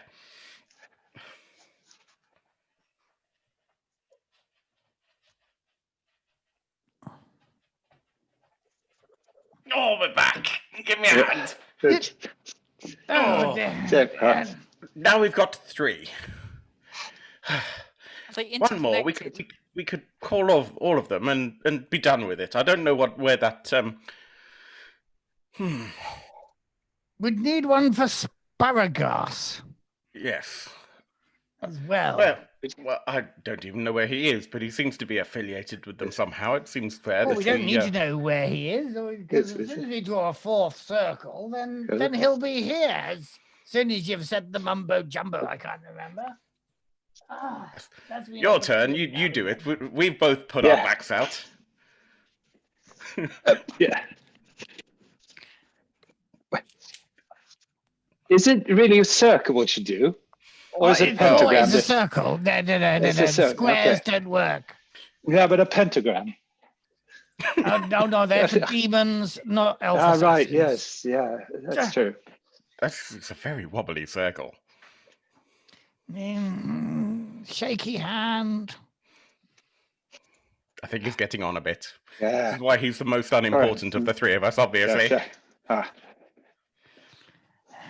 Seniority counts for a lot in this particular cult in some sort of way. Shut up. There we go. Right. Who's going to utter the spell? It can't be me because I can't remember the words. I can do it, of course. Yeah, you do it. It's up to me. Yeah. And your keep. Nu om de här jävla idioterna kan någon gång göra någonting rätt så vi kan få hit en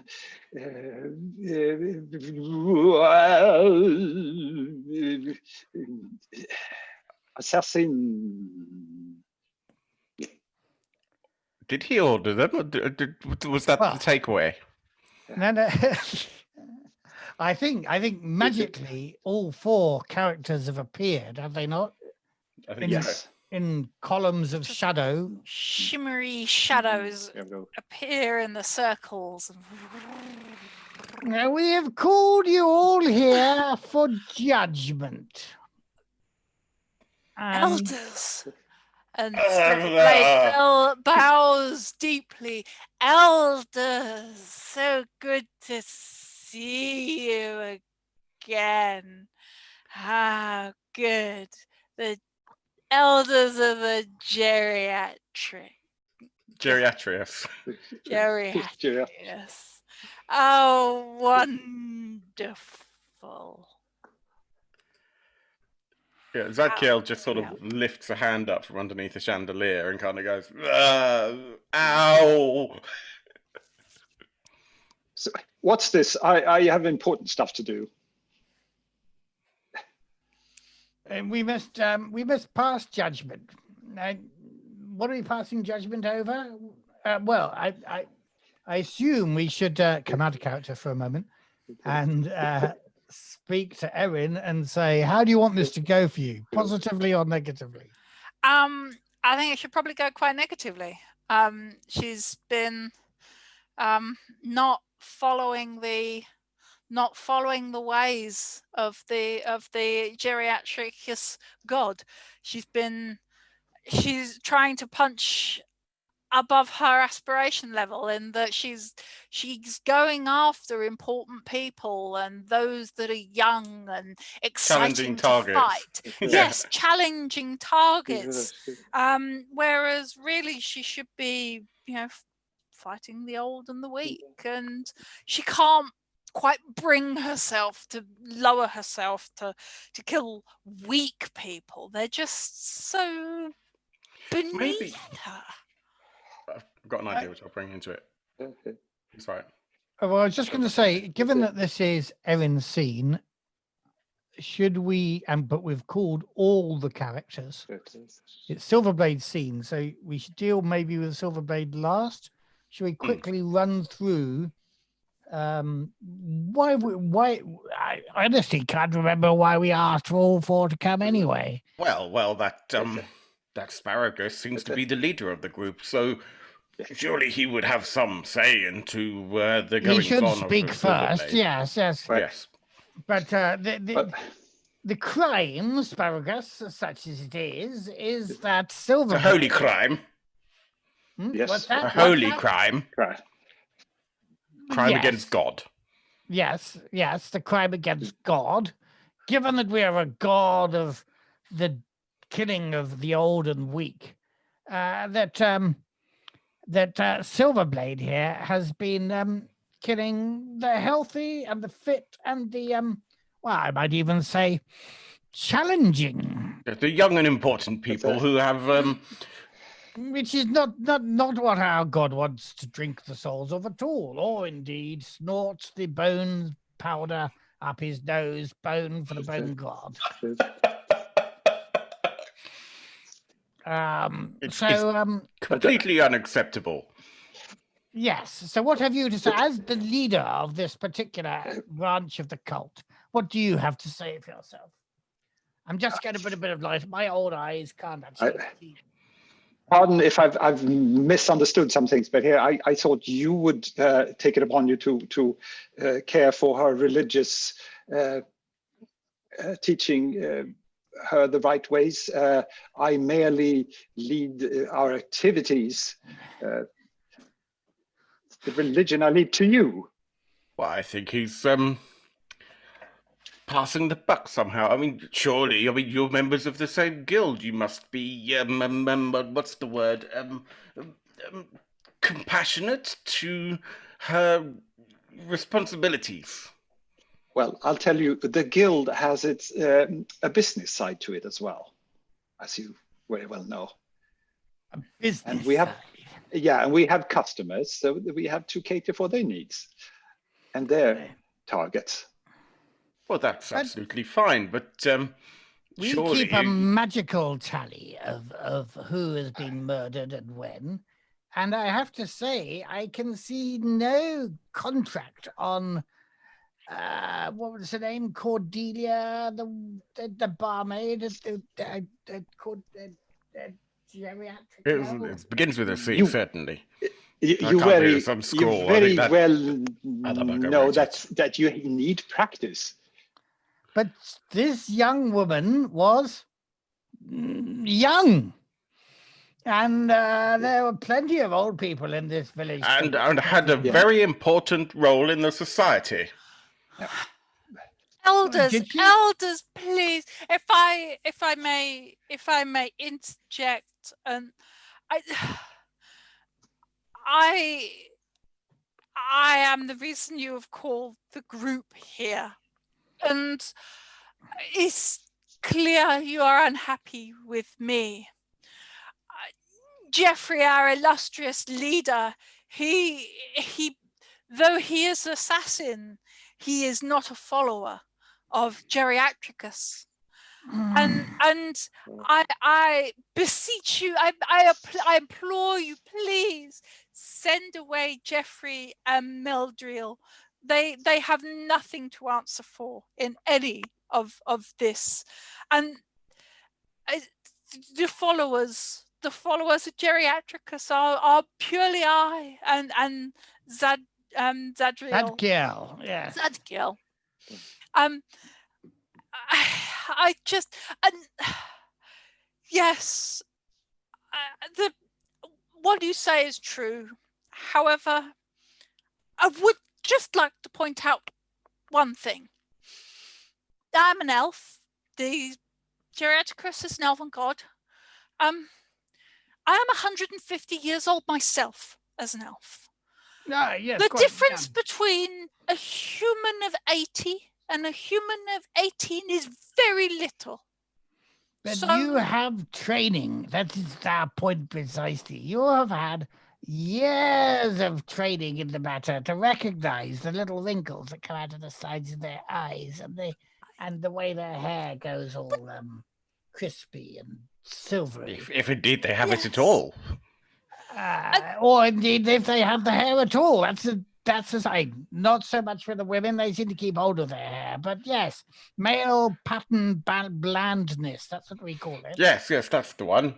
Yes. Absolutely. Get very dull and boring. Yes. Boring.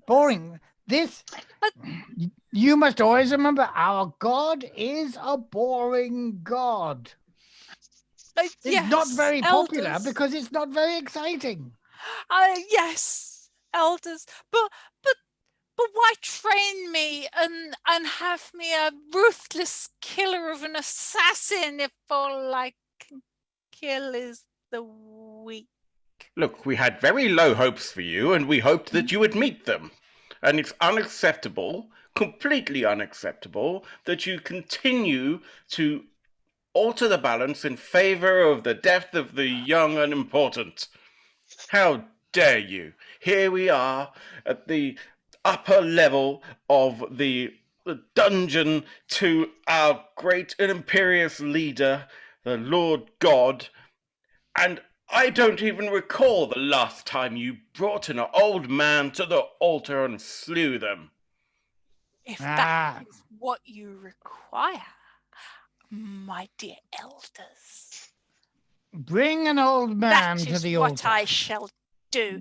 With that, Silverblade pulls her blades from her side, steps forward out of the circle and goes for the first elder in front of her, slips round the back of him, blade to his throat, and marches him towards the altar. There you go, elders. You want an elderly person for the altar? I have got you one. She marches him up to the altar and places his head down. It looks a bit like a sort of chopping block, a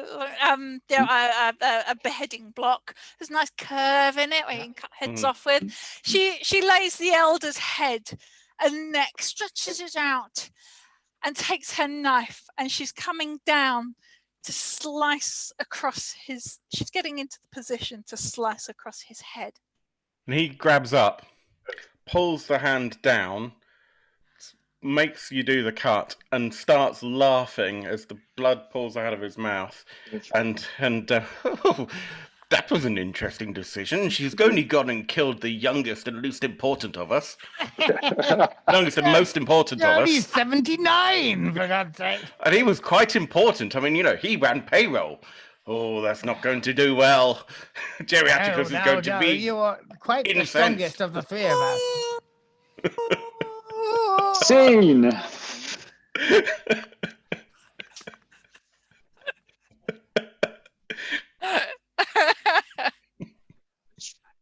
Oh God. Right. Take your negative card. Yes. Yep. Then it's me. You.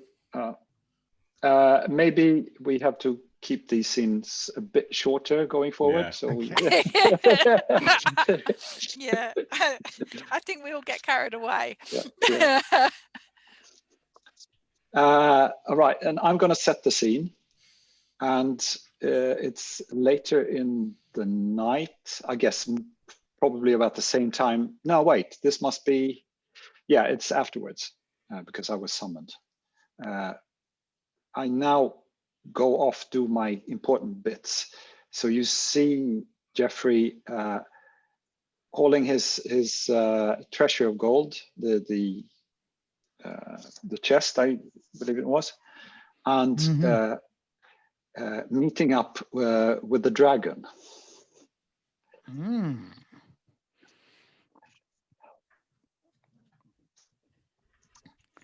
Right. And how do we want this to go for Jeffrey? He's had a positive return already. I feel we should give him a negative one, just to balance things out. Okay, so he has not discovered before that actually the expectation is that they're working for Geriatricus. And we've established in the need card that he has a need to fly before they realise who they really work for. So this is all about the reason why Asparagus isn't with us is because actually Asparagus is the dragon actually is going to do an aerial display before killing the villagers, and Asparagus is on the back of the dragon, and therefore has decides not to come back to the village with us for reasons that will come to pass. Or has he stolen the funds of the Assassin's Guild, and this chest is all of their money? Well, he was given that by the by Administrator Stabby from the Assassin's Guild as a reward for killing the father. But I'm wondering if he's trying to double deal with the dragon, and the way to deal with the dragon really is with gold. Yeah, but also he wants to fly, as does Silverblade. On the back of the dragon. Yeah. So there's a question here. Does he want to fly with Silverblade? Or does he not want to fly with Silverblade? Well, we're of the same guild, but does that also mean we have the same need? No, because No. he is not a follower of Geriatricus, is he? No, exactly. So I'd say we are of the same guild, but his need, only he has the need to fly before they realise who he really is, who he really works for. The fact that you am I right in thinking with the way this works that both of you technically share that need, but maybe for different reasons, or is that just a need on the table? It's a need on the table that could affect the relationship between us. But yeah, so it's vague. It's vague. Yeah. We should use it in any way that works. Yeah, okay. And I think that would work if it was that Asparagus is fleeing because he's not working. Well, he's not working with us really. Also, he has effectively killed our father, taken our birthright. As far as we're concerned, we don't know that actually our father commissioned him to do it, and he probably wants to get out of Dodge before we can find out. So if he goes in his pact with the dragon, was the quest just to destroy our clan of elves, leave us leaderless, or is he a draconite? Is he somebody who worships the dragons and has an ulterior dragon motive? Maybe he's really a shapeshifter, human to dragon. Damn it feels to me then that he's succeeding and that he deserves a positive thing. As he well, we can turn it into a negative afterwards once we play the scene out. Yeah. Well, can dragons be trusted? Depends on the dragon.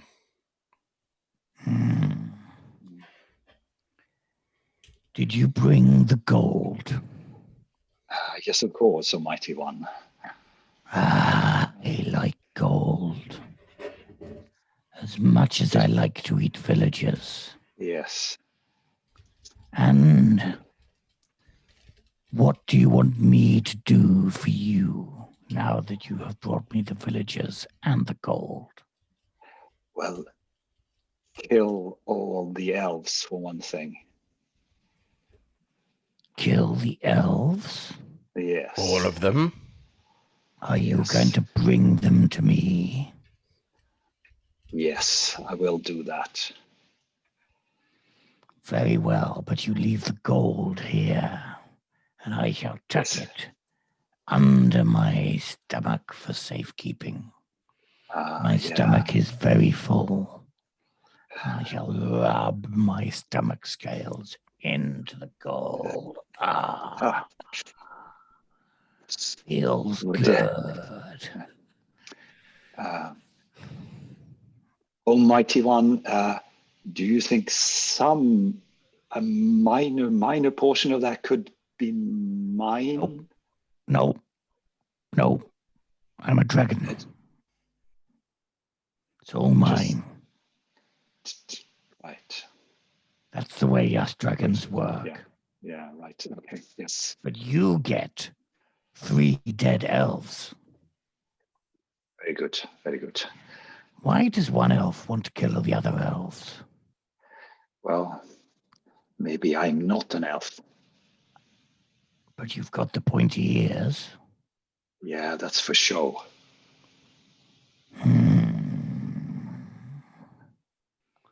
Interesting. Well, now, scurry along. I will, Almighty One. Almighty One. Cut. So I didn't get to keep any gold. So that's a negative for me. If you wanted to give me a negative. I think we wanted to give you a negative. Yeah. I don't think you can trust this dragon necessarily. What do you mean?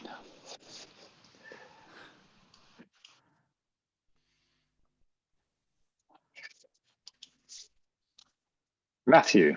So it feels to me, for the sake of the story, I ought to do a scene here that ties us all together in some way. So I am very content with the way the whole story's gone. From my point of view, I've helped I've helped Silverblade get a mojo back. I've killed a bunch of villagers. I am just evil. I like blood. It's gone quite well. I have not a care in the world, apart from obviously to crush my enemies and make bone for the bone god. But we've been doing a bunch of that. So I'm sort of swaying around a bit drunkenly in my best boots, looking for everybody. And I see you coming back from where the dragon is and say, well met, Jeffrey. You know, I wasn't the biggest fan of yours when you arrived, but the evening's gone terribly well, hasn't it? Yeah, it's all going great, isn't it? Yes. Where are the other two? I think I got terribly drunk, and I had the strangest dream that we were kind of in 4 columns of darkness with some really old priests. And, you know, I think in my dream, Silverblade killed one of them. Anyway, he was very surprised. And I was trying to tell Silverblade a bit earlier on that the best thing about assassination is the surprised look on their faces. At least I think that's what I was trying to say.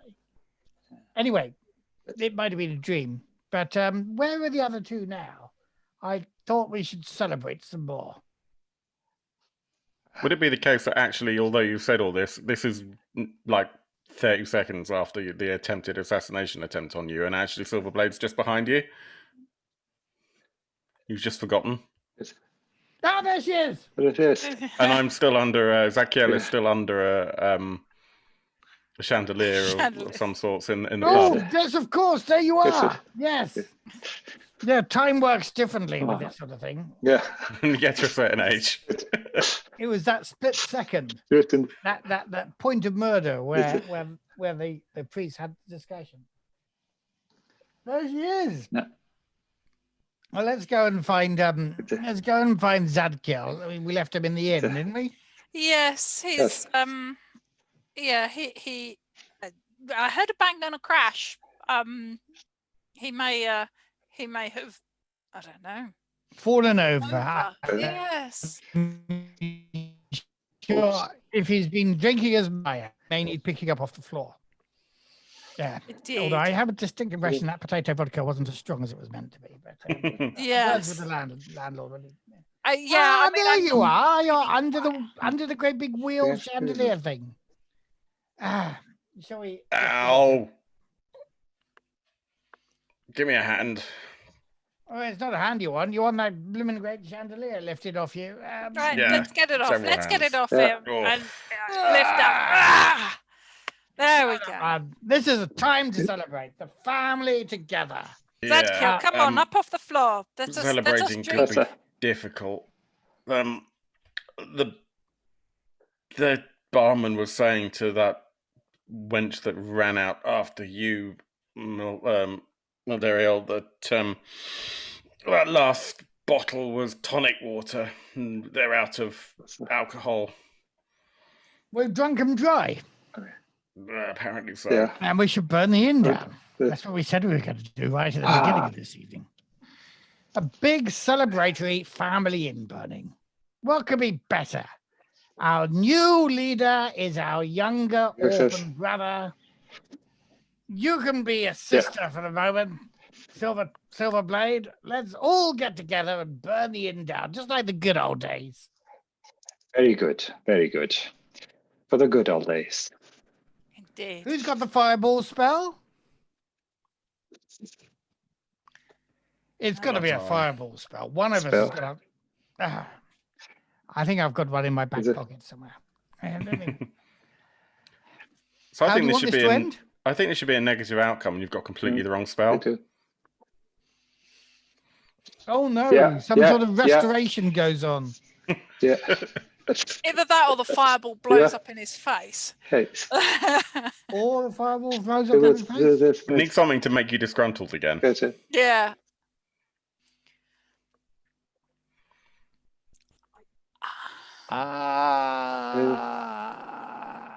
Yes, there is a story thing that I missed where.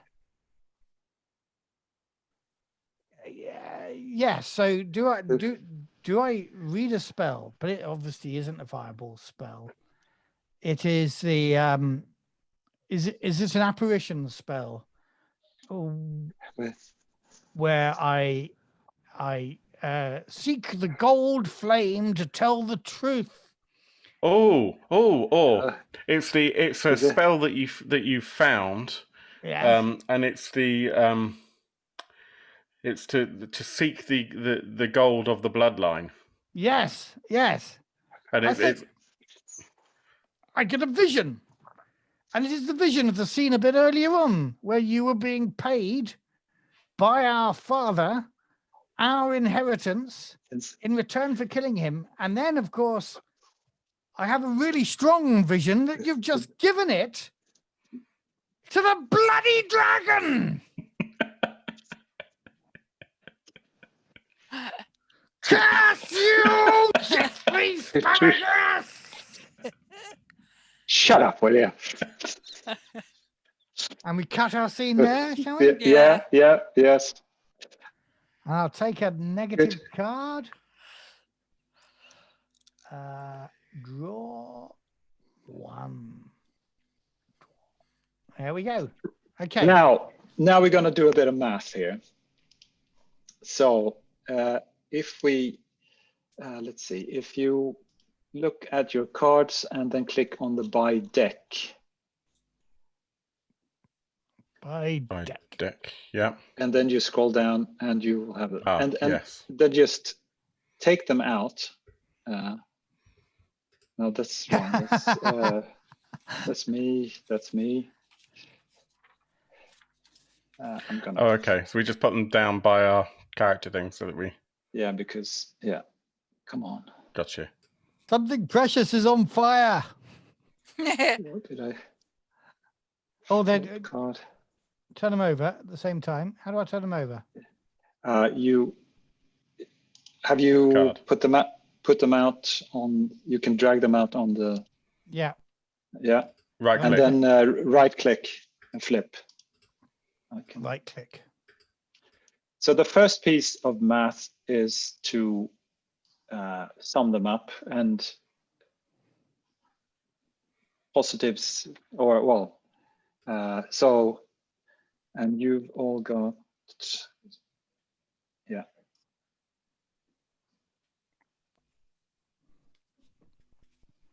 So, all right, so interesting.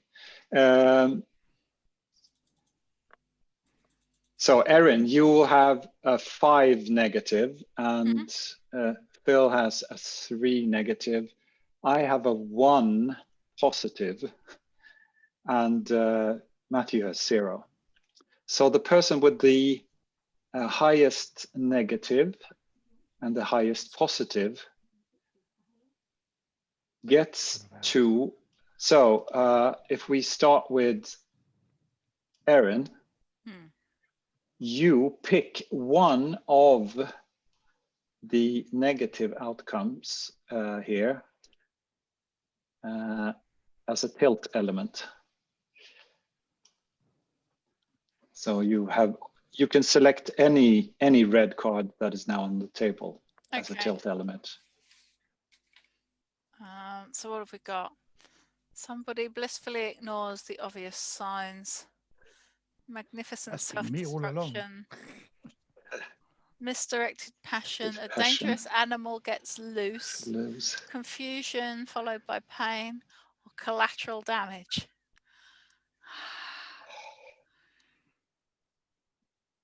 I like a dangerous animal gets loose. Good. Where was that's here, and I'll just put this here somewhere. And it seems, have the highest positive score. So what do we have? 2 people cross path and everything changes. Failure, something precious is on fire. Well, that's it.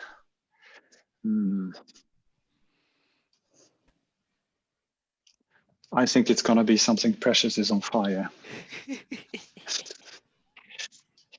So now you take back the cards you had, except the ones that we've chosen. So we remember them, but you will use them. So I take my tragedy card back. Yeah. Cool. And how can I get, oh, come on. Take card. So just we can put them here and remember to remember this is mine. Why are you keeping that one? Because it's the one. We got. I can see 2 negatives here. Yeah, there's 2 tilt. Mayhem red and tilts. innocence. So so you chose mayhem, didn't you, Erin? Mayhem, yeah. no, sorry, this is, was this mine? Yeah, it was. That was yours. Yeah, I so think you just want to take that back into your deck. Yeah, exactly. Now, so these are sort of elements that we can now use to spice up our story. It doesn't, I mean, it doesn't have to appear in every scene, but yeah. And then we do 2 more rounds. And in the interest of time, maybe we need to make them shorter. Make them We can shorter. do that. We have the technology. Yeah. So, everyone okay with? Mm-hmm. So, Phil, your turn. Sure.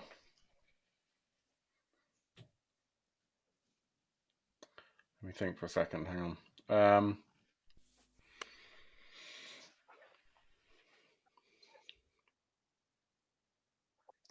Having seen that my brother has again been slightly incompetent and has failed to set the bar on fire, I think we should probably finish what we started. So my intention is to set the bar on fire.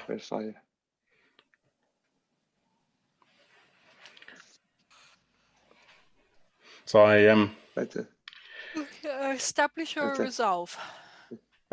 it's an establish. Okay. Yeah. So I'm going to, with the chandeliers on the floor, I'm going to grab one of the candles.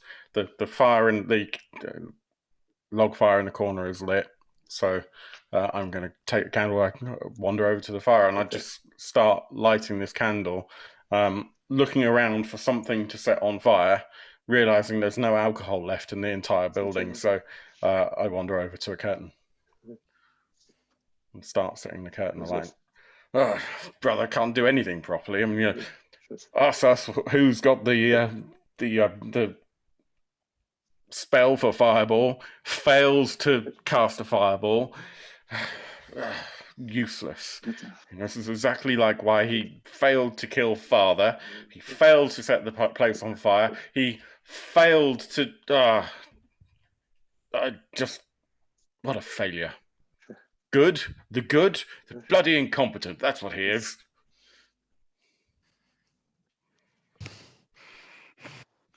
Seething. Probably disgruntled now. Just remind me how this is going. We have to decide whether this is a positive or negative outcome, or we do something different. Yeah, you'll get to decide. I've set the scene that I'm setting the place on fire, and I'm just sort of ranting around, muttering to myself. I want it to go up in flames.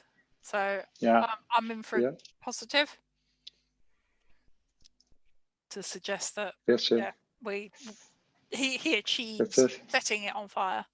Well, absolutely, yes. I think I can agree with that. Okay. Yeah, so I wander over and I set the curtains on fire.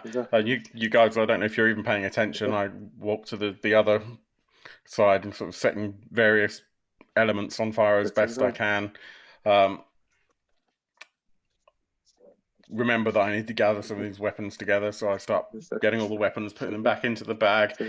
Everything's beginning to smolder, and I head out. Have you made sure that the fire is lit in enough places that it's going to burn fairly and not favour one end over Absolutely. the other? That's why I did a full circle all the way around, muttering to myself how incompetent everyone else is, and I have to do everything myself. I'm the one who had to kill the town mayor because it was quite clear that my brother was going to miss with his spear, and the bloody silver blade can't kill anything appropriately. Kind of miss with the spear. I gutted it with a sword. You threw a totally useless knife. Anyway, whatever. I'm not particularly. We're going to fail, and that damned assassin who, given 3 old people to kill, kills the youngest one, most competent of the bunch. You know. And as for that alleged brother of ours, well, he's clearly got some other ulterior motive, because he never speaks respectfully of our father, and quite blatantly was not an appropriate choice. I'm done with this family. Scene. And the whole place goes up. Yeah. Right, timbers imbued with the fumes of alcohol. It finally licks and catches. And it all goes. And I just want to point out, this isn't the precious thing that's on fire. No. Unless anybody's left a precious thing in there. No, I don't think it is either. Okay. Positive card for you. Done.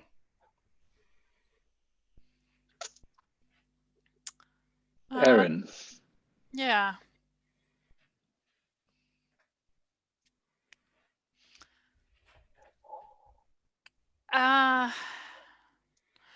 Gonna establish rather than resolve. It's gonna be, let's try and think. Something good for me or bad for me.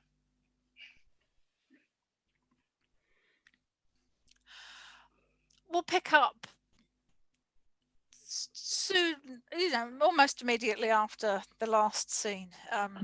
We've had Meldrill has had this vision and has sort of declared that Jeffrey's a double crosser. Zadkiel has set fire to the inn. We're all standing in the town square thing outside a burning inn, and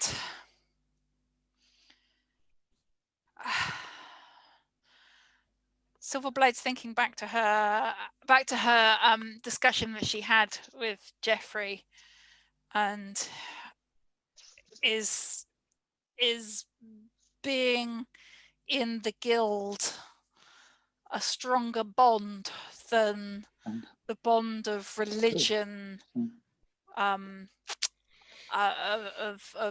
worshipping Geriatricus, and to make a decision. So which way are you guys going to take it? Or do I have to make that decision? Well, we can do a bit of role play, can't we? Yeah, we can start. And then see where it works out. Yeah. So our leader, Asparagus, this competent leader. You are a great assassin. You have proven that to us. However, Meldrill seems to have claimed something quite atrocious about you. The whole killing of the leader and father, and being paid for it. I agree. I know you have done that. I was with you at the Assassins Guild, where you were paid. Administrator Stabby came out with quite a large case of gold for you. I don't actually see that case of gold about your person anymore. Just for clarification, is it just the 2 of us here? No, there's all 4 of us, because we're standing outside the burning. Burning inn. Yeah, I've taken it to a safe place for safekeeping. Very, very safe. I know exactly where it is. That spell told me it's with the bloody dragon. You've given our family heirloom to the bloody dragon. You can't trust spells. You can't do them properly. You were going to do a fireball, and what? How can I trust? It's just as well I chose a spell of golden fiery truth instead, but still, this would never have come out if I hadn't. I don't think you're an elf at all. What do you mean? Sorry, actually, that's turning it. Like, we got to focus on Owen's character here. I don't think you're an assassin at all. Oh, I can vouch for his credibility as an assassin. Absolutely. He is not as good as me, by any means. What? You all hear this booming voice. You are a terrible, terrible assassin if you can't even kill the correct targets. I should slay you as you stand. Useless cultist. Is that the great geriatrics himself? Yes. Okay. And do we all hear it, or is it just the believers? I think actually maybe only the elves, the true elves. Yeah, okay. Geriatricus, he is speaking to us. Oh, sir, oh, sire, just, I will do better. I will do better. I am a good elf. I am a good assassin. I like to kill. And Joffrey just stands around. What are you doing? What are you talking about? This crazy bunch. And he runs off. I've had enough of this. The dragon? Towards the dragon, yes. I'm just wondering whether the Geriatricus would do some kind of smiting, some kind of curse against Silverblade. I would suggest he'd probably smite Silverblade. Not to death, but maybe some sort of curse. Yeah. Is he gonna make you old and useless before your time? Oh, that would be apt punishment for not obeying his rules. Yeah, will then make you an ultimate sacrifice target, and if you get arthritis in your hands, maybe, so you're just now useless at assassination. Maybe you don't look visibly older, but suddenly you're just not quite as lithe and limber as you were. Yeah. You're beginning to get the dried old bones and non-supple joints. Yeah. Good. And then you realise in his eyes just why it's a service and a good thing to kill old people. Put them out of their misery. You will feel the weight of your ways. All you needed to do was keep the balance. Right, quick, let's get after that guy. I hate him. I don't care what you think, Mildariel. If he's taken our money, he needs to stop. Yeah. See? Over that Silverblade goes, What's wrong with you? Oh, my back. Is the arthritis set in already? Yes. So as we all start running, and you kind of go, no! Having been smited with old. Take your negative card. Yeah. Yeah, draw 1, not 10. Yeah. Yeah. Very good. Jeffrey is gonna set the scene running up to the dragon. Now is the time, Almighty One. Now is the time. We're chasing, swords drawn. Revenge! Victory! Let us avenge our father! Don't run so fast! Oh. Ow. So do you want to play the dragon, or do I get to decide? I get to decide that the dragon wakes up and heeds my call. He eats what? Heeds my call. Heeds your call, yes. All right, okay. You've brought me tasty elves, as promised. Yes, they're coming after me. We must hurry. And very well. Bring them to me closer. Yes. Yeah. Do you mind if I climb? How can I get them close enough to eat? Well, they are coming after me. So maybe if I hold you in my claw, out of their reach, would that be a good thing? Yes. That will fool them. Yes. How are we wanting this to resolve, positively or negatively? It's got one of each so far. I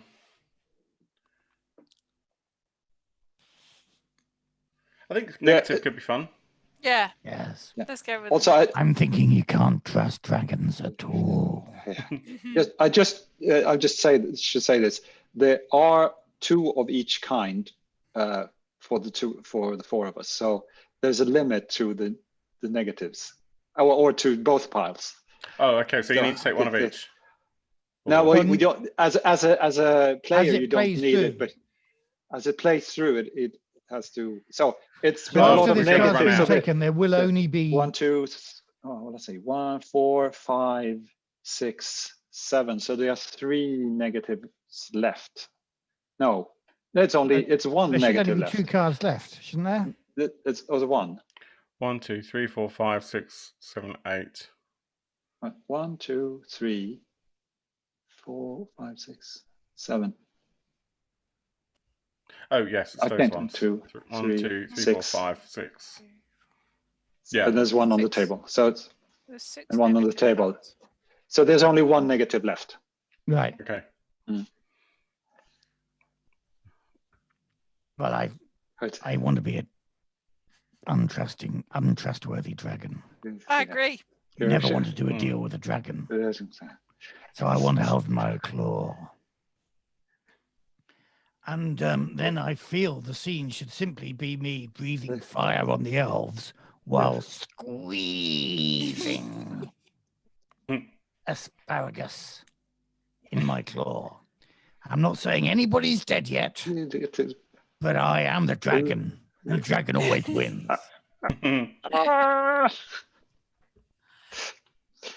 Shall we cut there? Yeah. Sure. Yeah. And is that a positive or a negative? I feel that's a Feels negative. quite negative.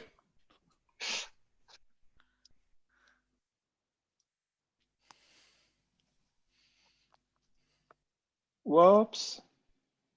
Ran out of cards. Something's not right. 1, 2, 3, 4, 5, 6, 7, 8, 9. 9 cards. 4, 5, 6, 7. Let me look at on table 8. It's like Peter's got 4 cards. If you scrolled over to the right-hand side. Yeah, but you took those cards away. Yeah, that was just those pulling are them out, taken wasn't away. it? Yeah. So there's 2, So- 3, 4, 5, 6, 7. There's 8 cards in total on the table. You know what? I've got 3. Hang on. Nick, you should have 3 now. Matt only appears to have had 2. Yeah, but I've still got a scene to play. No, that's true. One is on the table. Yeah, I'm including that one. So you should have 3 at the end of this one. And Aaron's got 3. So have you taken away 4, Niclas, for Peter when you should only have taken away 3? Yeah. You know what? I'll take one of that I've taken away as a negative. Okay. And I work with that. Yeah. As long as we all have 4 at the end, then it's right. Yeah, exactly. All three if they're on the table. Yeah. Yeah.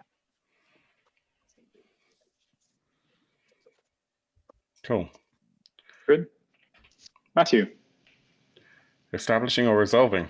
So, well, I know it's going to be resolved in a positive way because there's only a positive card left.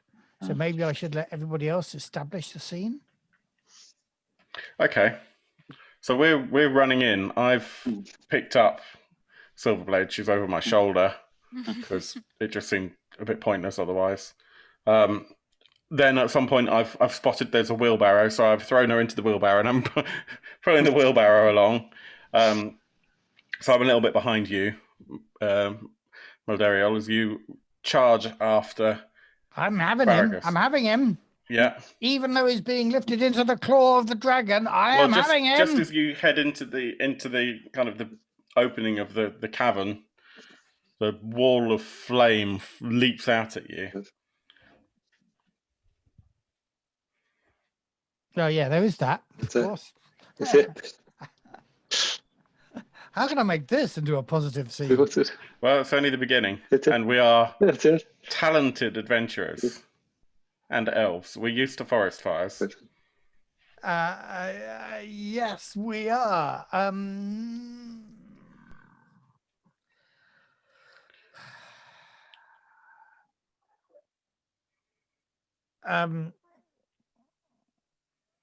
I feel that I should just have some sort of like counter spell or something. The fireball that you haven't yet used. Yes. It was in your other pocket. Yes. Well, yes. If the golden flame of truth was in the place where fireball was kept, but then fireball fight fire with fire. Actually, fight fire with fire. Surely, yes. Sure. Yeah. So I did have the fireball spell, and I can see it coming. I hold my sword up, repeat the spell, and meet the oncoming flame with flame, burning it out. And that, I think that flame, it does kind of deflect to this fire. You kind of have to sort of battle backwards and forwards. But the spraying of flames as the dragon rears up causes some of that fire to go underneath the dragon, melting the gold, setting the precious thing is on family fire. chest on fire. Yeah. You can see our sigil on the chest, sort of glowing bright red as. Yes, the whole thing's getting melted into one solid gold lump, which is decidedly not man portable.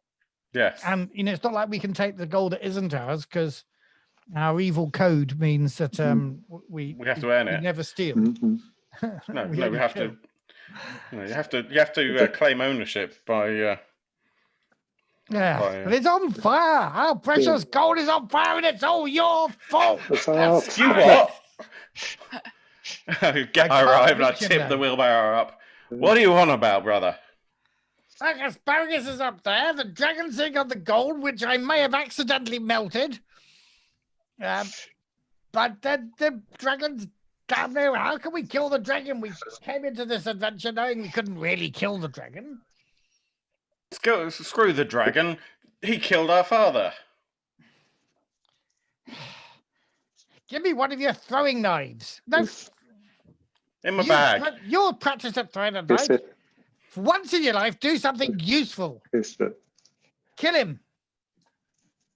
Throw your knife at him. And I look up and I see the dragon is kind of eyeing up Asparagus, and I hear this phrase, do something useful. And I think about just stabbing you right there, hoping that I'll then be the one surviving brother. But it's going to come out positive for me. Oh, I know. Yeah. I know that. And I kind of go... And then I start climbing up the dragon's arm and sort of running along... climbing up the dragon and running along the arm in the attempt to try and go straight for asparagus personally. Having seen the Zadkiel isn't handing over a knife, Silverblade hands one of her knives to Meldriel and goes, "Here, get it in the eye." Fucking eye. And I like to think, as I take this positive card, that I get you in the eye. You get him in the eye just as I go to stab him, and I'm like, no, it was my turn.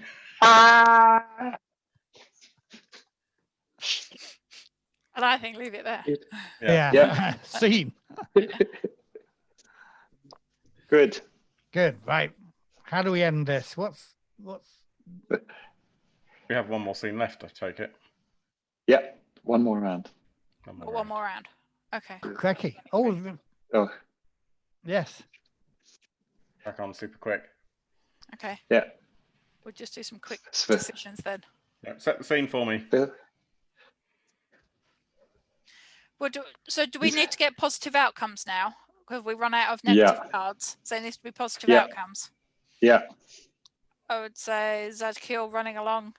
The dragon's leg goes to swipe to kill. Meldriel, the blade goes straight in the eye. The dragon clutching asparagus and blade to the eye drops back down. I thought the blade was going to the eye of asparagus. I thought it was going to the dragon's eye. Which I was aiming at asparagus, but you're okay. now. No. Yeah. No, you were aiming at asparagus. Let's go with aiming at asparagus. I got a knife in the eye. Yeah. Zadkiel. So with that, what? You guys, how does it work? We act the scene out, and then we decide how it ends. Is how it goes, isn't it? Yeah. Pretty much, we were establishing it for you, and then you're resolving it. Oh yeah. Okay. That's what I was trying to remember. Yeah. Okay. And I would suggest you're going. So, are you going for Zadkiel, or are you going for asparagus or for the dragon? Well, because you climbed up the dragon. I'm not sure that I get to choose that. No, but in the last image, which were you going for? Oh, originally I was going for asparagus, but now that my brother has actually got that hit in for once, I might change tack. Well, yes, this is what I was thinking, which is why I wanted to clear which way you were going. So you're running along the arm of the dragon up, and you decide to hoik yourself up onto the top of the dragon, and you're there with your knives or your throwing knives. You're going to thrust them into the face of the dragon sitting on his brow bone. I'm trying to work out what I can resolve out of that. Whether or not you actually hit and it then lands, and whether that kills you or not. Or well, it's positive outcomes. So so I do that. I would suggest the positive outcome is possibly that you kill the dragon and hey, save the day, kind of thing. Yeah, so I do that, and I do manage to get the blades right in through the skull of this dragon. As I do so, though, the dragon falls to the floor with an almighty crack, and there's maybe there's like a crack in the rock behind or to the side of the dragon, where we find the rest of the dragon family have been hiding in a second chamber. Yeah. And they're not overly pleased. But I've killed the dragon. Yay! I think leave it there. Good. Yeah. You killed the dragon. Positive outcome. Positive outcome. Take your positive card.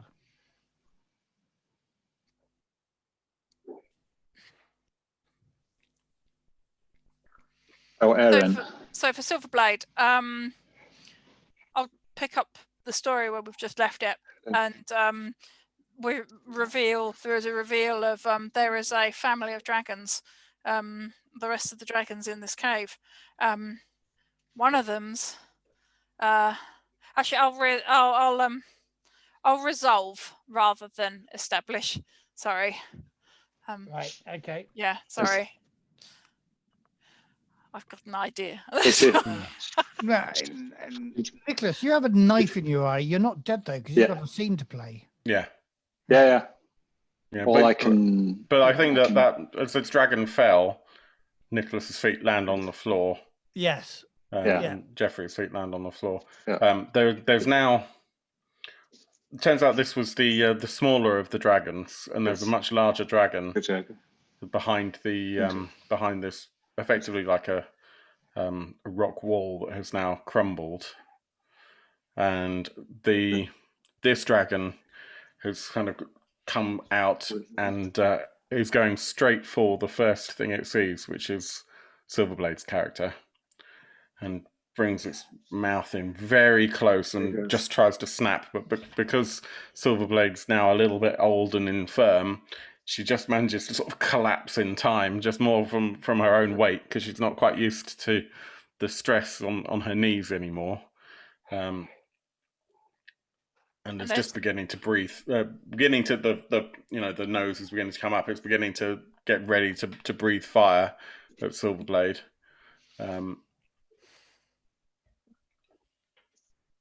Anyone else have anything to contribute to that? Yeah. I sort of feel the previous dragons. The precious thing that's on fire is, of course, precious to the dragons as well, because they hate solid gold. They like coins because of the, so the dragon around on it. Yeah. But I feel you can feel the steam coming out of her nostrils. She's that close. But she hasn't said anything yet. She could eat you, but you get to decide what the outcome is.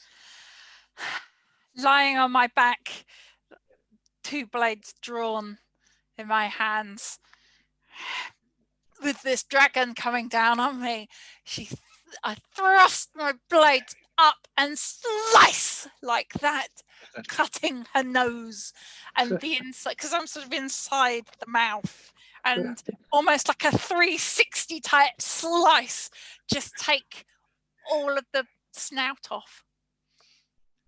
And with that, the dragon pulls back and away, and I save myself from being scorched and eaten. Okay, take a positive. Good.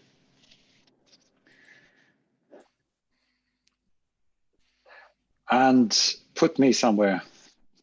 You've landed on the floor. You've just been completely sprayed with dragon blood. Your beautiful clothes that no one realizes you actually take great pride in have been ruined. Have his false ears fallen off? Does he look human to us now? I think the fall. I think the fall from the dragon would have at least dislodged the ears. So maybe one is pointing forward. Sort of one's the come fireballs have sort of burned them off. Yeah. Sort of slightly melted, pointed forward thing, and they were only wax ears. That's Yeah, exactly. They're drooping. It's got really long earlobes now.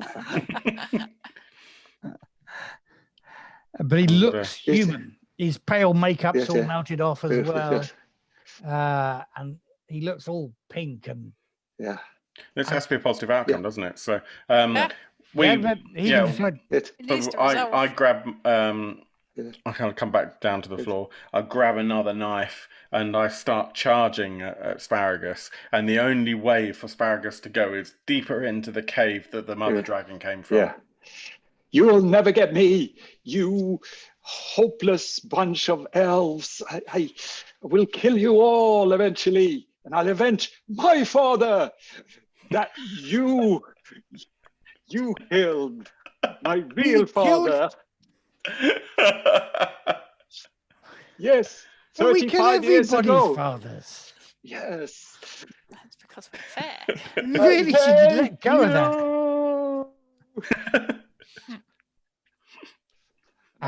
And he escapes. He escapes further into the thing with one eye. So remember that. One eye. It's still got the knife in it. We can keep it for later. Pick a card.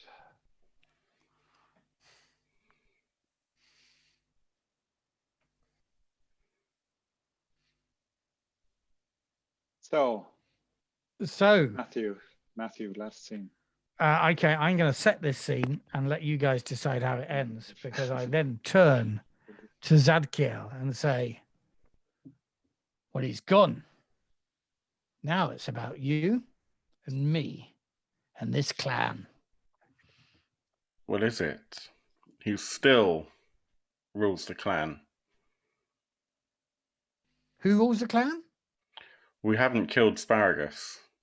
He's still in charge. Jack, he's run away. He's still in charge. By the blood laws, he is still in charge. He's right, you know. It's the Silverblade walking up. He is right. The rules and the laws say you have to kill to get into the leader spot. But don't you have to be an elf to lead elves? Just can I about the rules. Now, after this last scene, we do a bit of math again, and we have an outcome, and we each get to do a montage and see how it goes. So everything you want to resolve, well, of course, the outcome cards will govern that in a bit. Okay, so we don't have to resolve we that. We could so, leave things open here if we want to. Okay, so we have a decision, Milderio. Either we run after him, or we run after him. As far as I'm concerned, that's the only choice we have. And I start running. I'm going to beat you. I'll catch you guys up as I can. Right, and I guess I run, and because I'm pulling for a positive outcome, I'm pulling ahead of you, even though you started first. Yeah, good. Cool. I'll take my... Oh, no. Oh, no. No. Why am I getting that? Wrong. That's why I'm getting it. There we go. One card. Draw. I ran out of cards. Sorry. Well, so take... Shall I take one of these? If I take that back, then 2-2, 3-1. I'll put it on the table and then take it. There's something not right. Have I taken it? Yes, you've got 2 positive, plus the positive that's on the table, plus the 1 negative. So you can take the ones that are on the table. Those. So Matthew, you take that +3, and so we should in total have 8 of each, right? Well, 2. 4 of I each. see. So now, I get how it's going. Yeah, so you've got 4. I've got 4 now. I've taken it on off the table. You've taken, okay, gotcha. Yeah. We've got 8 of each type of card. So that's right. So, and then you just add things up. So I got a +5 and +3 for positive, and I have a 4 and 4, so I have a 0. I have a 3, +2 and a +1, and a 3.5. So I've got +2. Flip. 2. 4. 5. 9. Minus It's safe to say that Matt's winning.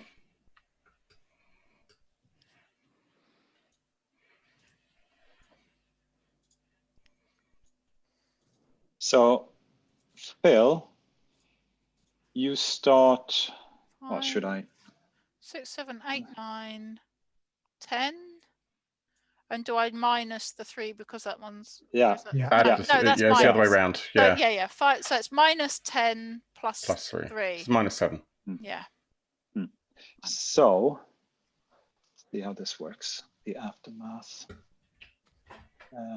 So if you, I've now put up an aftermath deck on the right there below the. Where's that? On the right-hand side at the bottom right. Oh yeah, gotcha. So, and there you have the possibility to choose. So Phil, you start. Okay. Do I press choose, do I? Yeah, and you try to find, what was it? +2, I think. 2 -3 blue, +2. 2 blue. take that, the blue. Okay, Or there's only the one by the look of it. Yeah. So Drag to deal. Yeah.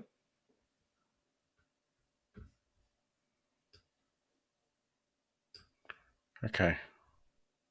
So if you read that out loud, or we can draw the cards and then read them out. Okay, let's do that. That makes sense. Yeah. So then, Erin, you were on. I was on -7. -7. Yeah. So take that. Yep. It's 6-7. So, which one? 6-7. Which one? The blue one or the red one? Oh, the red one. The red, because you're. Yeah.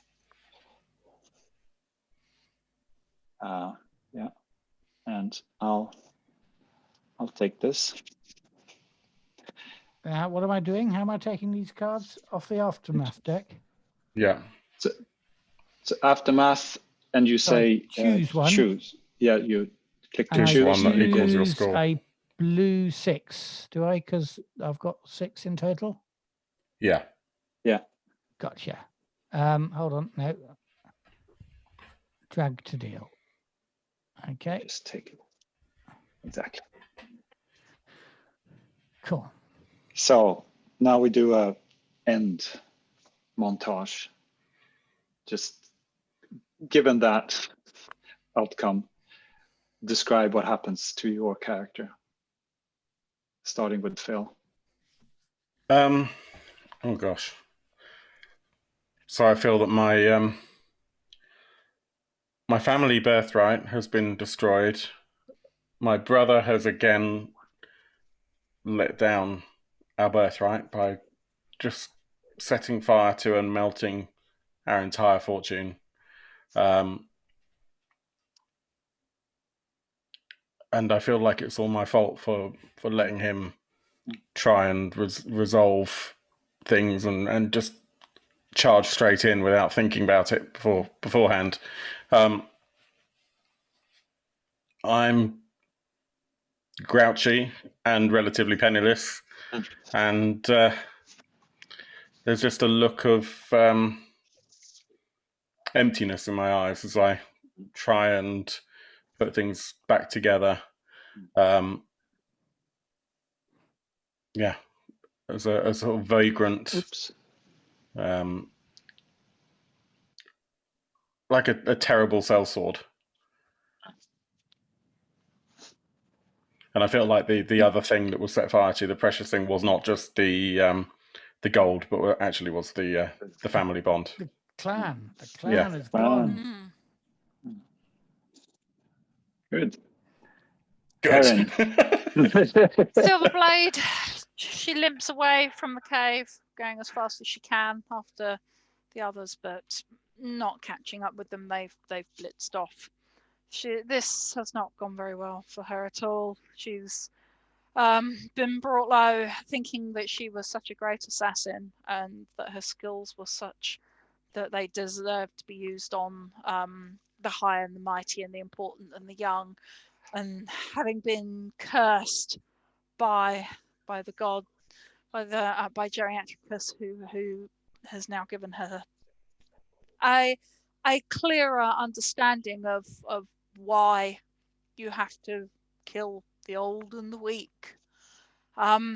She decides from that point that she will try and do better, and she will make her way back to the guild house that's near the village to explain the error of her ways to any assassin students that may be there, and make it a tale that gets told to other assassins of why you should always follow the religion that has been assigned to you, even if it does feel like it clashes with your guild. Nice. You see Jeffrey being kept hostage or prisoner by the family of dragons. He ran into the caves and never found his way out, and they caught him eventually. And he's forced to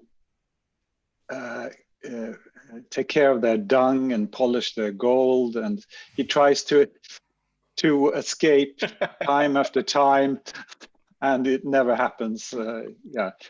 He's stuck there forever, clearing dragons' shit and polishing gold. If it's not the other way around. Yeah. Well, this is pathetic. Wretched, in fact. I have indeed learned a lesson about human cruelty and frailty.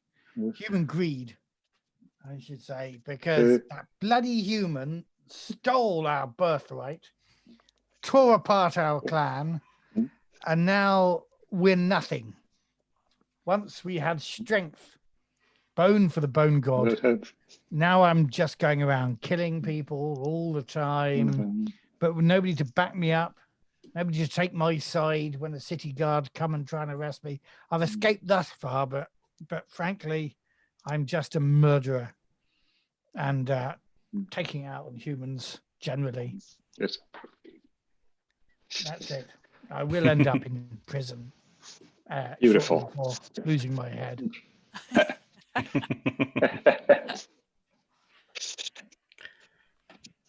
it sounds like none of us won. And Thank you.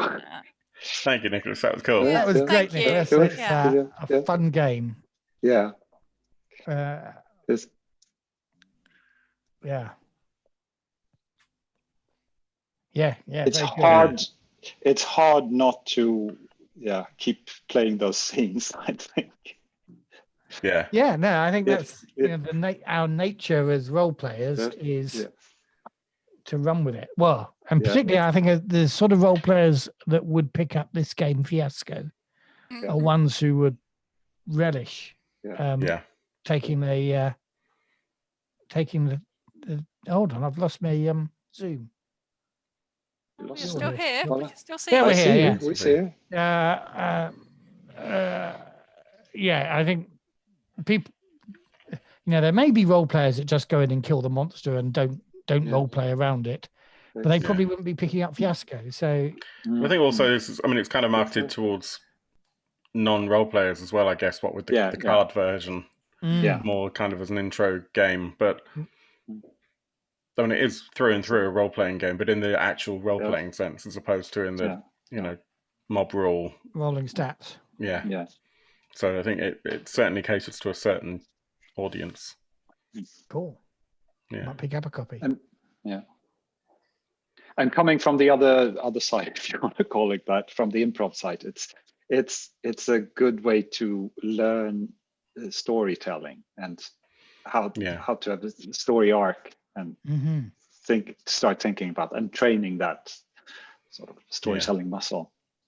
Yeah, it's probably a good way to get everyone else in your gaming group to have the courage to GM as well. Yes. So if you've got if you're a GM and you don't have any other people in your group that are prepared to actually take up that mantle, but who keep insisting that you're going to run the next latest and greatest game and they'll happily play it if you run it, and actually you want a chance to play something instead, maybe roll Fiasco out and everyone else can have a go at what it's like to create the story, and maybe that will encourage them to try and do something themselves.